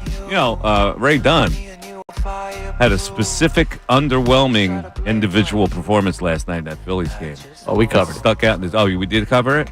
Okay, which one was it? I was just making sure we fully broke down all of Marsh's struggles. Oh, it was the Marsh at bat? Yeah. I want to make sure that which one? The Bunn at bat? Honestly, the first one was the one that... Yeah, the one I was talking about. Right off the jump where he ends up swinging at a high fastball. It's like, yeah, this guy's learned nothing from his mistakes of a year ago. I said to Bill before the show, they talk about raising a hitter's eye level. I swear Brandon Marsh just comes in with a raised eye level already. That high fastball looks like a strike every time to him. Yeah, it does. Yeah. Well, okay. They won the game. Bottom of the order, two lefties. We talked about the two lefties being stacked at the bottom. And when you turn over the lineup, you see Trey Turner in a leadoff situation went 0 for 3 as a leadoff hitter, even though it seemed to have worked out. You know, Bill, you made the case, and I know Matt Gelb was writing about this, because of the batting order, Harper in the 7th faced a righty reliever. That was Lucas Sims, because Trey Turner and Bone were due to bat, and he homered off of that. And then he went to the lefty to face Kyle Schwarber, and Schwarber picked the Phillies up by hitting a first-pitch fastball for a home run off the lefty. Yeah, I think it worked out the way that you wanted it to work out. And they're going to have to make decisions then. In those situations, if they bring in a lefty because they're afraid Harper's coming up second, then Turner and Bohm are going to have to take advantage of the left-hander. But also, don't discount the fact that Davey Martinez didn't make very good moves. Well, first of all, his pitcher didn't make him look good with that wild pitch after he gotten 2 outs. And then he allowed Bohm to face a left-hander in that situation with 2 outs. A righty warmed up. He had the lefty Colin Poche pitch to Bohm because he was more afraid of the guy behind Bohm than Bohm. And with 2 outs, how are you? You can't worry about Schwarber being the on-deck hitter. You got to worry about that hitter there to get out of the inning. Yeah, at that point you got to run her on first and third, right? Because Harper walked, Stott stole third. You got to run her on first and third. But that's also what you're going to get with Schwarber in that cleanup spot. I get what you're saying. They should have maybe brought in the righty, not worry about Schwarber. You can't listen, with 1 out, yeah. With 2 outs, no. But even if he would have brought in a right-hander, you're going to have the same effect where they are afraid. You can't put Bohm on base. You got to give Bohm a pitch because you can't have Schwarber coming up with the bases loaded. I'll take my chances at right-hander. First of all, he wanted no parts of Harper, even though he threw a strike past him. And then he pitched around him. He had the left-hander against Harper. He got a strike on him. Then he still pitched around him. If you're going to keep your left-hander out, say, hey, son, listen, I got you in here to get this left-hander out, get him out. And then when he doesn't get him out, okay, I got to bring the right-hander to get Bohm out. I got to manage it one hitter at a time at that point. Yeah, you can question the manager's decisions, but this is what you get. You put pressure on the opposing team's manager to make the right decisions when you have a lineup constructed this way. Yeah, that's what I like about it. The good thing, Turner saw 28 pitches and 5 plate appearances. Okay. Schwarber's on base 3 times. Max Kepler with a good game. Double against the lefty. Drew walks in the 9th and the 10th inning. So there was some good stuff in that game yesterday. Castellanos flipped the single in there. Casty, man, he went way down and away to get that single in there. Just got the bat head on it, as they say. Yes, he did. He dropped the head on it, they like to say in baseball, and that's what he did. I know. He loves that low and away pitch, man. Yeah, exactly. All right. Ray, I wanted to run this by you because we briefly talked about it yesterday. How do you feel about the Eagles pep band? Sad to see it go.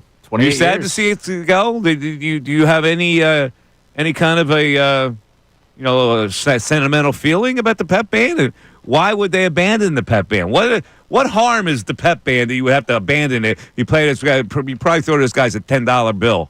Yeah, to do what they do.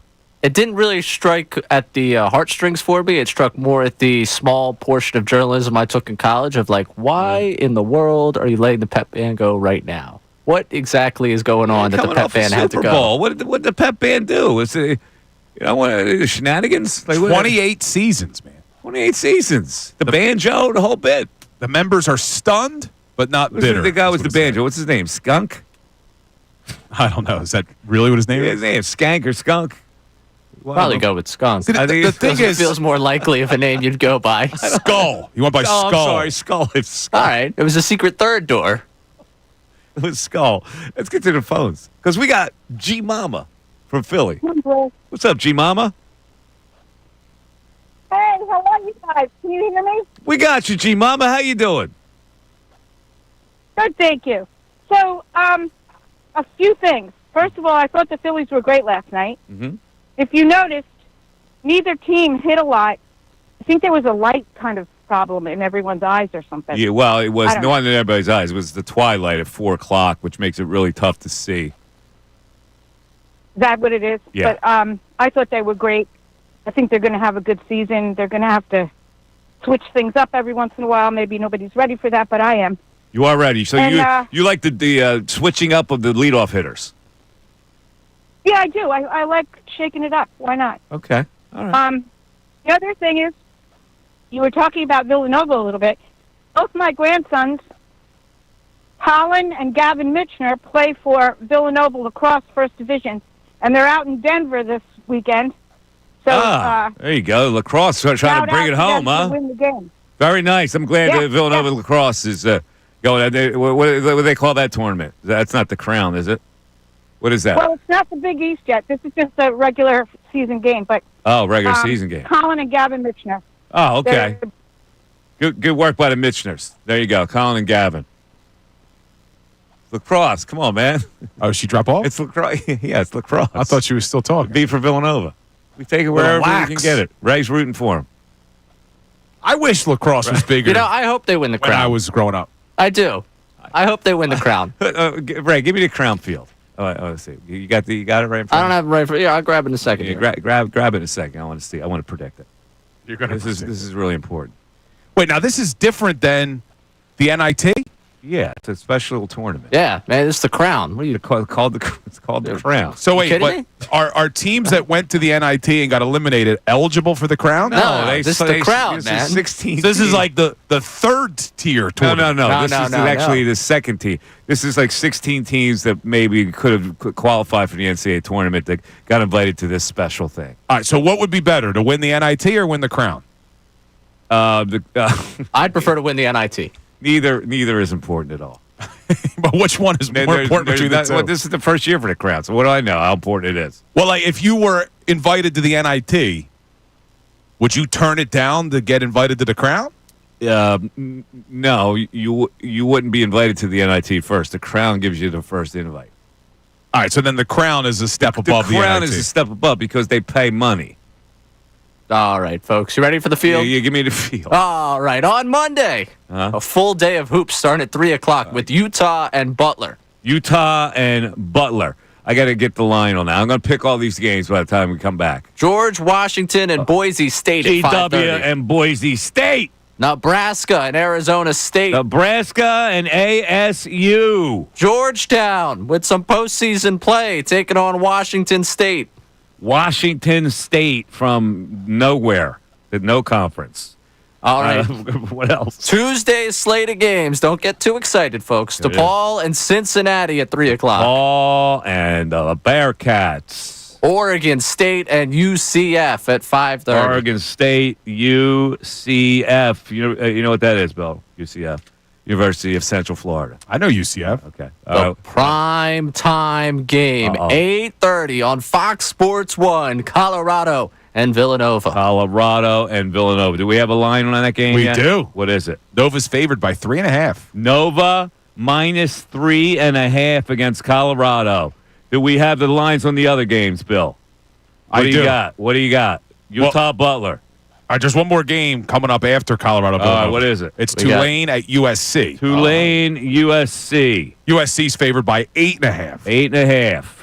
All right. Oregon State at UCF. UCF is a 5.5 point favorite. 5.5 point fave. DePaul at Cincinnati. Cincinnati's an 8.5 point favorite. All right, minus 8.5.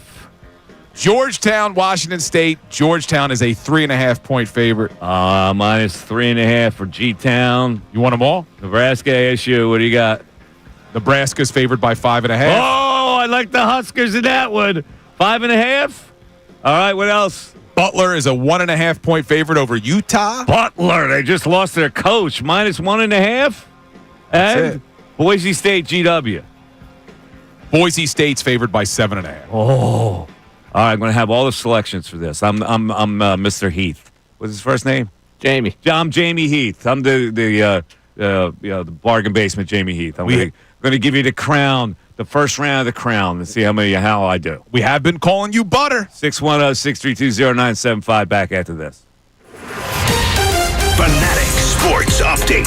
Phillies win the opener. I'm Ray Dunn with this Fanatic Sports Update. The Phillies won 7 3-10 innings over the Nationals on opening day. The offense took a while to heat up, striking out 19 times in the game, but homers from Bryce Harper, Kyle Schwarber, along with Alec Boehm's go-ahead hit in the 10th. That was enough for the Phillies to get the win. Zach Wheeler was stellar in his first start of the year, pitching 6 innings, allowing 1 earned run, and striking out 8. The Phillies back in action tomorrow as Jesus Luzardo makes his debut against Jake Irvin for the Nationals. MLB.com's Todd Zalecki joined us earlier in the show to talk about the Phillies' opening day win and everything going on with the club right now. Catch that conversation one more time on our website, 975thefanatic.com. Flyers lost last night 6-4 to the Montreal Canadiens in the first game since dismissing John Tortorella as head coach. Prior to the game, Danny Briere addressed the media and spoke about his decision to move on from Tortorella. I felt it was time, but it's not one thing. It's a series of things that have happened, and probably a little bit more in the last 3 weeks that escalated since probably around the trade deadline.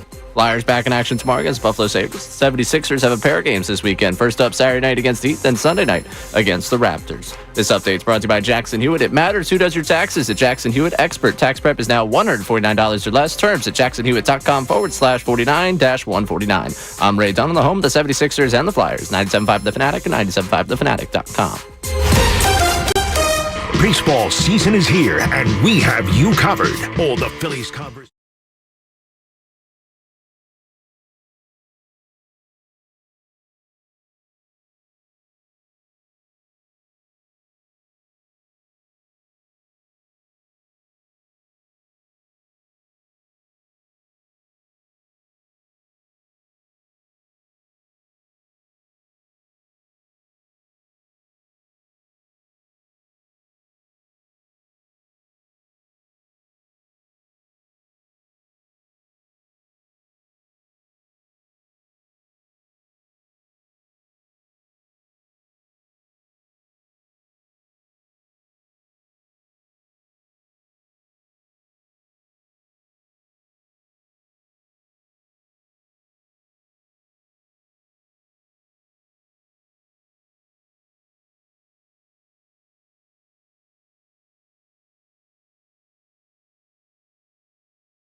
To bet on Monday, Tuesday.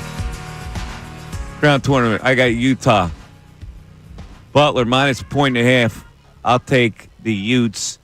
Outright. GW. Boise State minus 7.5. GW, an underrated team. I'll take the dog with the 7.5, but not an outright. I think GW covers that. All right.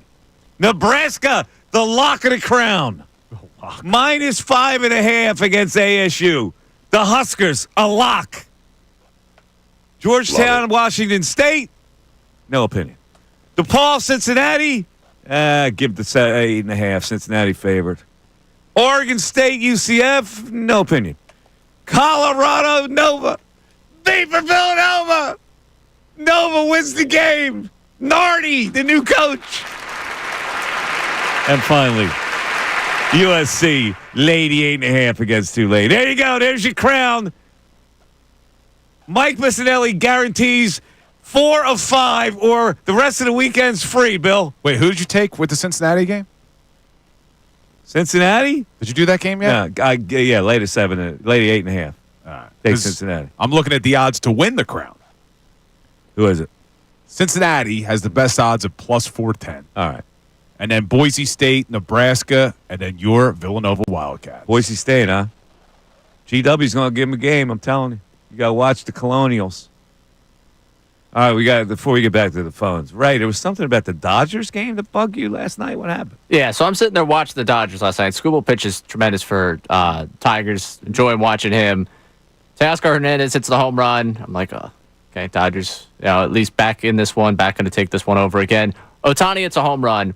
And Ohtani hits the home run. And first, I'm like, oh, Showtime, great to see, fun to watch this guy play. And then I get that sense of dread in the back of my mind. The Dodgers' dread for me is going to ruin enjoying just how great Shohei Ohtani is and just how great that team is, because I think I'm just going to dread the inevitable Phillies-Dodgers playoff series all season long. Man. And I think that it's going to take away from my joy of watching some of the best players in baseball. Dude, that would be an awesome series, man. Yeah, but I'm dreading it already. I found myself last night already. You don't dreading believe it. the Phillies could beat the Dodgers, do you? I have a hard time believing it. Yes. Yeah, that's what he's dreading. Who else hit that home run last night besides Ohtani? Somebody hit a mash. Who hit Teoscar Hernandez. I think he had a 3-run. That was it? I think he had a 3-run shot. Dude, Ohtani looks like he barely swings. I know. It's incredible watch. In the moment, I'm like, wow, that's great. And then I'm thinking in the back of my head, like, I'm going to have to deal with that. I don't get it, though. It looked like he barely swung, and the ball just... The bat speed that he generates is just phenomenal. Some guys can just generate that kind of bat speed. Now, are they really going to have him pitch this season? That's the plan. Is that the plan? That's what I was saying. That's the plan. Yeah. As a starter? Yeah, I think they're going to go 6-man, and their 6-man is going to be better than most teams, like top 3. It's crazy. By the way, we're being observed today by a young lad who is currently at, where's he go to school? Hofstra. Oh, he goes to Hofstra. He's a LaSalle Explorer, LaSalle Catholic High School. Oh, yeah. Yeah. Who else went? What are some famous athletes that went to LaSalle? Did Matt Ryan go to LaSalle? No, he went to Penn Charter. That's right. Abdul Carter went to LaSalle. Abdul Carter? Yeah. Did he dominate when he was there? He played next to him. Of course he dominated. He played next to Abdul Carter. Did you play? You played ball? What'd you play? Next to Abdul, did you? They don't want to hear from me. Kevin, get over here. Get on the mic. It's Kevin Hawley's his name. They talk to me all the time. The young lad. You played next to Abdul Carter? Yeah, I played next to Abdul Carter when we beat St. Joe's Prep at Franklin Field in 2022. Look at that, man. Wow. How about that? That was a couple years ago. Wait, so what position did you play? I was a middle linebacker. And he played linebacker as well? Yeah, he was outside linebacker. He played a little bit off the edge too, certain sets, but it was that game, I think he had 22 solo tackles, if I remember correctly. Damn. It was like playing with a blur on the field. Did he play offense too or no? Occasionally. I remember my junior year, I want to say, against Archbishop Wood, our game went into overtime, and they put Abdul Carter lined up out in the out of the one wide receiver and just had him run a fade route, and I saw him just jump up and grab it over the Archbishop Wood corner for a touchdown in that game, which was pretty ridiculous, but not too much offense. So did you play? Did you want to play at Hofstra? Hofstra, unfortunately, we disbanded our football team 10 or 15 years ago. Yeah, that was back when we were the Flying Dutchman. So you didn't want to play? You didn't want to go to? You want to play in college? It wasn't really in the cards for me. Yeah. No? All right. Well, now he wants to join the sports media. Bill, look at Bill Colarulo. Bill, Bill's a tremendous success story. A man with no experience was in law, and look, he's a superstar now. So you never know. Once you get your break, so hang in there, Kevin. How you observe? How's Ray doing back there? You observing all the stuff that he does back there? He's a master of his craft back here. He's doing a great job. There you go. Beautiful. Don't man. give him a big head. He's a master of his domain too. Right? Yes, he doesn't like. Right. You're You're master of your own domain. You guys talking about me? Yeah. Are you a master of your domain, right? Oh, of course I'm master of my domain. Are you king of the castle? I'm king of the castle. Don't you worry. That's a Seinfeld reference. And Bill's going, what were they? Yeah, I don't get it. I don't get it. Arguably the greatest television episode of all time. It's pretty good. You know what I got to give pretty up there. Our boy Kevin some credit though. What's that? Comes in here today to observe. Suit. Rocking the full suit. Full suit. I told him. I love it. You got to dress like Bill. And he said, "What's that mean?" I go, "You wear J.C. Penney boys small shirt." This is a large, Kevin. This is a large. No, but I like that. You wear a suit, man. Just make sure you can stretch it over your ample bosom. Yeah, that's what Bill does. There is a time. This is a large again. Cole's small at this. It's a Cole's small. All right, let's get back alert, major bag alert, Excuse me. Where are your smalls? I'm sorry. The flex. I wasn't going to make any comment. Then you flexed, and that. I mean, come on. YouTube didn't get to see it. YouTube didn't get to see the guns today. Yeah, here's a shirt. You're like, no. These say L. I'm looking for the S. Where's the S? Oh, the S's are over there. Nah, look at the large. Let's go to the phones. Let's go, Keith and Sharon Hill. Keith, you're on 97.5 The Fanatic. Keith. Hey, Mike, what's up, man? What's going on, Keith? I just want to let you guys know my son might still be walking home from Wednesday for losing knockout because he lost to a girl. Oh, man. Hey, listen. Yo, she could shoot, man. Don't hold it against him. It's no disgrace to lose to her. I'm just joking. Great time. You notice that Bill won this. On Monday still, Mike? I'm sorry? Yeah, no. And you're going to be on Chickens and Pete's on Monday, right? Chickens and Pete's. That's right. Monday for the home opener. We'll be close to the ballpark. No, we're going to be on the one on the boulevard in the Northeast. Right. I'm looking forward to smelling the peanuts and the popcorn and hearing the crack of the bat where we are. Hey, I want to talk about Bill's shirt, too. He had his own size, Mike. It's not a small or a medium. It's a medium. It's a large. Damn it. No, man. I bet you he changes the label from S to L. I can't go XL. I got news for you. Remember Jerry had to change the label, Mike? Yeah, Jerry changed he went to a 32 waist from a 33. Bill does the same thing. He changes the S to an L. I wish I knew the joke. Hey, Mike, you got to bring your round of 32 back, Mike. I remember back, you had a round of 32 about Saturday morning cartoons. I'll never forget that. Yeah, we did. We have cartoons. Because you know what? My highest rated cartoon, I got actually two. One was Courageous Cat. Remember Courageous Cat? See here. See here, Courageous. It was the frog with the cigar. Yeah, man. Yeah. They don't make cartoons like they used to. What's that? My favorite one, I don't know if you remember this one, it was on Captain Noah. It was the Greatest American Heroes. I remember the Greatest American Heroes. Yeah, I remember. But who would be the number one seeds, though? You know the Flintstones would be the top seed. Of course. Flintstones got to be number one. Always. All right, man. Thanks for the call. Appreciate it. I'll see you Monday, too. You got it. All right, so Bugs Bunny, Flintstones. Who else? Cartoons. The number one seeds for cartoons. Talking to the wrong audience here, man. Come on, man. You watch cartoons as a kid? Yeah, but me and Ray. How about Foghorn Leghorn? Me and Ray Ray definitely doesn't know. But like the Flintstones and how about Johnny Quest? Those were way before my time. Johnny Quest? Yeah, dude, I'm talking. If you're gonna ask me number one seeds, I'm going Teenage Mutant Ninja Turtles. All right, you can go Ninja Turtles. He-Man, Masters of the Universe. How about Roadrunner? Thundercats. You don't know Roadrunner? Yeah, but these are like your generation. Meep. These are classic cartoons. They're on all the time. Nah, give me Teenage Mutant Ninja Turtles and Thundercats. Johnny Quest? Nah, I didn't watch it. No. G.I. Joe was good. Yeah, come on. Mike Missanelli Show, coming down the home stretch. We want to hear from you, so text us at 610.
got me thinking cartoons, damn it. Yeah, listen, you go the old school classic. You were kind of a new guy. Like Thundercats is a new thing, right? Spidey, the new thing. Well, if 1985 is new, then yeah. That was Thundercat? Yeah. Well, see, I was born in '83. Cartoons, though. When the heyday of cartoons was Bugs, Tom and Jerry, the Flintstones. I guess you could throw in G.I. Joe, Teenage Ninja Turtles, Scooby Doo. Those were in the early '80s. That's when Scooby Doo. That's Scooby. That's got to be a classic, no? Yeah, I remember watching. Got to be a number one seed. They remade Scooby Doo's, I think, because I think I saw more modern versions of the Scooby Doo cartoons. So if you go Looney Tunes, they'll cover the whole thing. Looney Tunes has to be a number one seed because that includes Sylvester the Cat eating the bird, Tweety Bird, Roadrunner. Did Looney Tunes do Animaniacs? I don't know. What about Pinky and the Brain? What are we going to do today? Ren and Stimpy. What we do every day, Pinky. Try to take over the world. Quick Stroll McGraw. Now, so those are probably like 60s, right? Are those the 60s? Those I don't know, but there are old school cartoons that are so classic that you have to make them the number one seed. Like the Flintstones is the most creative cartoon in the history of cartoons. What is? The Flintstones. Now, it was brilliantly written. But would you classify The Simpsons as a cartoon? Well, because they would probably win everything. Or so the same with Family Guy and South Park and stuff like that. You would put them in. But they're not Saturday morning cartoons. No, they're not. Yeah, these are Saturday morning type cartoons. Yeah, so they get eliminated. But so Scooby's got to be in there. Yeah, Scooby. You're right. Flintstone. What about the Jetsons? You weren't a Jetsons guy? I was not a Jetson guy as much as I was a Flintstone guy. Yeah. So you preferred the past, not the future. It says a lot about you. Flintstones was so creative. Like they used stars in rock form. Like the names, like celebrities as Rock Hudson. What would be your and Mark Rock? Let me think of one for you. It was a mildly Italian racist though. They had the race car driver named Goggles Paisano. That's all right. That's a little. Come on, man. That's not bad. It's a little over the top, don't you think? Goggles Paisano. Oh, was the Flintstones that creative? Paisano. Flintstones was tremendously creative. The Flintstones was really the Honeymooners in cartoon form. Wait, was the Honeymooners before or after? The Honeymooners were before Flintstones, but the Flintstones recreated it in kind of bedrock form. I'm trying to look for some of the names. Oh, the names were fantastic. And Margaret, and Mark Rock. The boss was Mr. Slate. Everything had a rock connotation to it. Very, very creative. Everything had a rock connotation. Right? It did. Rock Quarry was the movie star instead of Rock Hudson. Now, did you enjoy the movie The Flintstones with? No, I didn't watch the movie. Who was in it? No, it was John Goodman. Goodman was Fred Flintstone. He was Fred. Rick Moranis was. I don't have any interest in that. I just like the cartoon. Halle Berry was in it too. Was she really? I think her name was Sharon Stone. Get it? Play on the Rock. Well, of course, Sharon Stone. Everything was a rock connotation. So creative, man. I don't believe you're mocking the Flintstones. It's like mocking democracy. You weren't a Teenage Mutant Ninja Turtles guy? Me? Come on, it's a kid thing. That would be for my kid. Michelangelo's a party dude. Cowabunga. How about the Transformers? Oh, they were great. All right, there you go. Transformers was really good. Transformers. That's got to be in there. See, it's a mix of old school and new school. How about SpongeBob SquarePants? Never watched SpongeBob. One seed. No. One seed for Ray. I was never Is that a one seed SpongeBob? Yes. We already got a text line submission that's the greatest cartoon ever made. Dude, I've never seen an episode of it. Have you ever watched it? Yeah, I have. Is it that good? It's funny. It's amusing. It's clever. Probably went on too long, but... Yeah, it did.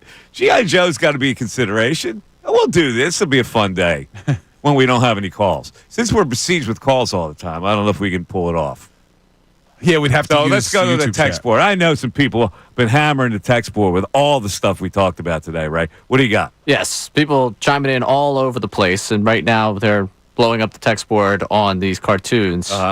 This gets to all kinds of responses because people all have their favorites. Yeah. Yes. One thing that stuck out that was interesting during our conversation with Todd Zalecki earlier. We got quite a few texts on people ripping the idea that it's a good thing Trey Turner saw pitches because we need more out of him than just seeing pitches. It's not something we should celebrate. There was not one, not two. There was a multitude of texts with people. No, and they're absolutely right. See, you were 0 for 3 leading off an inning. Well, so take it as, you got to get on base. I get it. You've been more selective. The idea of being more selective is getting on base more. He was 0 for 3 in leadoff spots in innings. I agree to an extent. Like, if this is a big sample size, you need more than just him getting one walk. But when we're looking for the first game of the season, where shadows did play a part in some of the early struggles, the fact that he saw 28 pitches is a positive. And I don't think that it's a coincidence that Bryce Harper goes yard and then Alec Boehm comes up in a big way. Like, Trey Turner played a part in this win simply by leading off in a way that we wanted him to. Yes, he's got to get on base more. I agree. But it's a small sample size. I think you could take some positives from game one with Trey. We're so hard on Trey, man. No, I tell you, seeing pitches is one thing. Getting on base is the key. It's so interesting, the dynamic here. We're so hard on Trey. Are we so hard on Trey? No, we're not. I'm saying after one game, yes, I think we're being a little hard on him. I don't think so. I don't think we're being hard. All right, Bill, by the way, you drove someone crazy with your Boehm kid comment. Harper's in his 14th year in the league. Boehm is a kid compared to that. Yeah, exactly. In comparison to the 5 guys that are, the veteran core of that team, he's a kid. All right, I get that. But when the message coming into this season is that you want a more mature Alec Boehm, do you accomplish that by referring to him as a kid? Oh, my God. You got to be kidding me. Do you? You got to be kidding me. That's going to prevent him from being an adult player? Somebody call him the kid? Let me ask Ray. What did Ray say to us the other day? He's going to be 25. Do you think it's time we drop and young Ray Dunn coming in after the break? Remember Ray asked us that? 25? No, he doesn't remember that because that was when I was co-hosting with you. Yeah, I wasn't there. Oh, you weren't there? Yeah, because that was a part of our conversation of will Trey Turner be leading off by my birthday. I was not there. And then Ray said, well, do you think we'll drop the young Ray Dunn when I'm 25?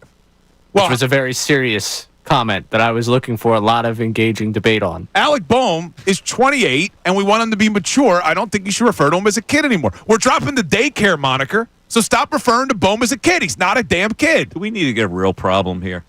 No, I actually want to tease this one out. Seriously? This is what you're worried about? No, I'm not that worried. I'm not that worried about it. But for the texter to find the need to come at me because Bryce Harper's been in the league 14 years, he should call out about coming at you. You can't take it, so you got to have flashback. If we want Alec Boehm's going to be 29, by the way, in August. We're going to call him a kid. I'm curious. This is the problem. Do we drop the young Ray Dunn thing? Am I not mature enough? I say yes. Drop the young Ray Dunn. I think what we should call it is... I didn't like it from the jump. The angry Ray Dunn. Right, that's fine. The angry Ray Dunn. The irritable Ray Dunn. Irritable, I'll take. I'm not angry. I'm the irritable. Annoyed Ray Dunn.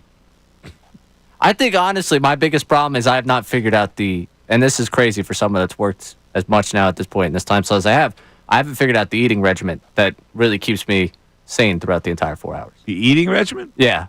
I find myself very hungry. You got to eat at 12. That's why I do the bar at 12. Yeah. See, you guys make fun of me about the Kind bar. Why don't you do the Kind bar, right? How about if we both get on the Kind bar recipe? Is there something not healthy I could eat? Well, Mike hit a nice Slim Jim during the break. Well, yeah, but the 12 grams of protein in my beef stick. In your beef stick. 12 grams packed with protein in my beef stick, Bill. Yeah. Hold on, because we're up against it here. I'm not angry that Bryce Harper called Alec Boehm a kid. What I'm saying is if we're going to drop the daycare moniker that everybody wants dropped, then maybe we should also stop referring to Bryson Stott, Alec Boehm, and Brandon Marsh as kids. You don't see that they go hand in hand? Then why not keep the daycare nickname? This is boring me. Ray. I'm more wondering what my expectations are if we're not allowed to call Boehm a kid, where I should be referred to, and what I am at 24 years old. I'm more making this about me. I don't care what they refer to Boehm as. You guys are making me want to not have another beef steak. That's going to be your fourth one of the day. No. There's 2 in each. There are 2 in each. I just had 1, so that was 2. Yes, now you're going to have 2 more. That's 4. I'm going to save this one. but I just want to let you know this is a healthy snack. Like you're going with your Kind bar. 0 sugar, 10 grams of protein, only 120 calories. Yeah, I only like the beef Kind raised protein. without antibiotics or hormones added. 100% grass-fed beef right here. Yeah, I'm just not a fan of the flavor. Can't beat the flavor. I get this especially from a farm in Wisconsin. By the way, this might play to Bills. We're a little too tough on Trey Turner. Tobias Turner is terrible from the text line. See that? Look, Turner needs to be better. I agree in what he's given us the last couple of seasons, but I'm not going to overreact to what he did on the first game of the year. That's all. You know, the bad thing about the opener, you don't have a game the next night. I hate it. I hate it too because now we're in a baseball mode. We saw what they were yesterday. I would like to see what they are today coming back to play, but we got to now wait for Saturday. Got to wait till tomorrow. Something that is tomorrow that people want your opinion on real quick. We got unnamed texter, first-time texter. Mike, what is the spread for the state championship basketball game tomorrow between Father Judge and Roman Catholic? Oh, boy, Father Judge is on a heater. I can't go against Judge right now. So I think Judge beat Roman earlier, didn't they? They're 2-0 against him this year, including the Catholic League title game. Triple revenge? Judge is on a roll, however. I make Judge a 3.5 point favorite against Roman. Wait, where's that game? Championship game. Where is it? Hershey. It's in Hershey. It's a state title game. Yeah. Is Father Judge's bus going to make it? Because didn't they have the whole issue where their bus broke down on the way to the last game and they had to come late? They had to push the tip-off time? Didn't matter. They won. Everybody, thanks for listening today. Have a great weekend. We'll be back at you Monday as we preview the Crown Tournament. Take care, everybody. Bye-bye.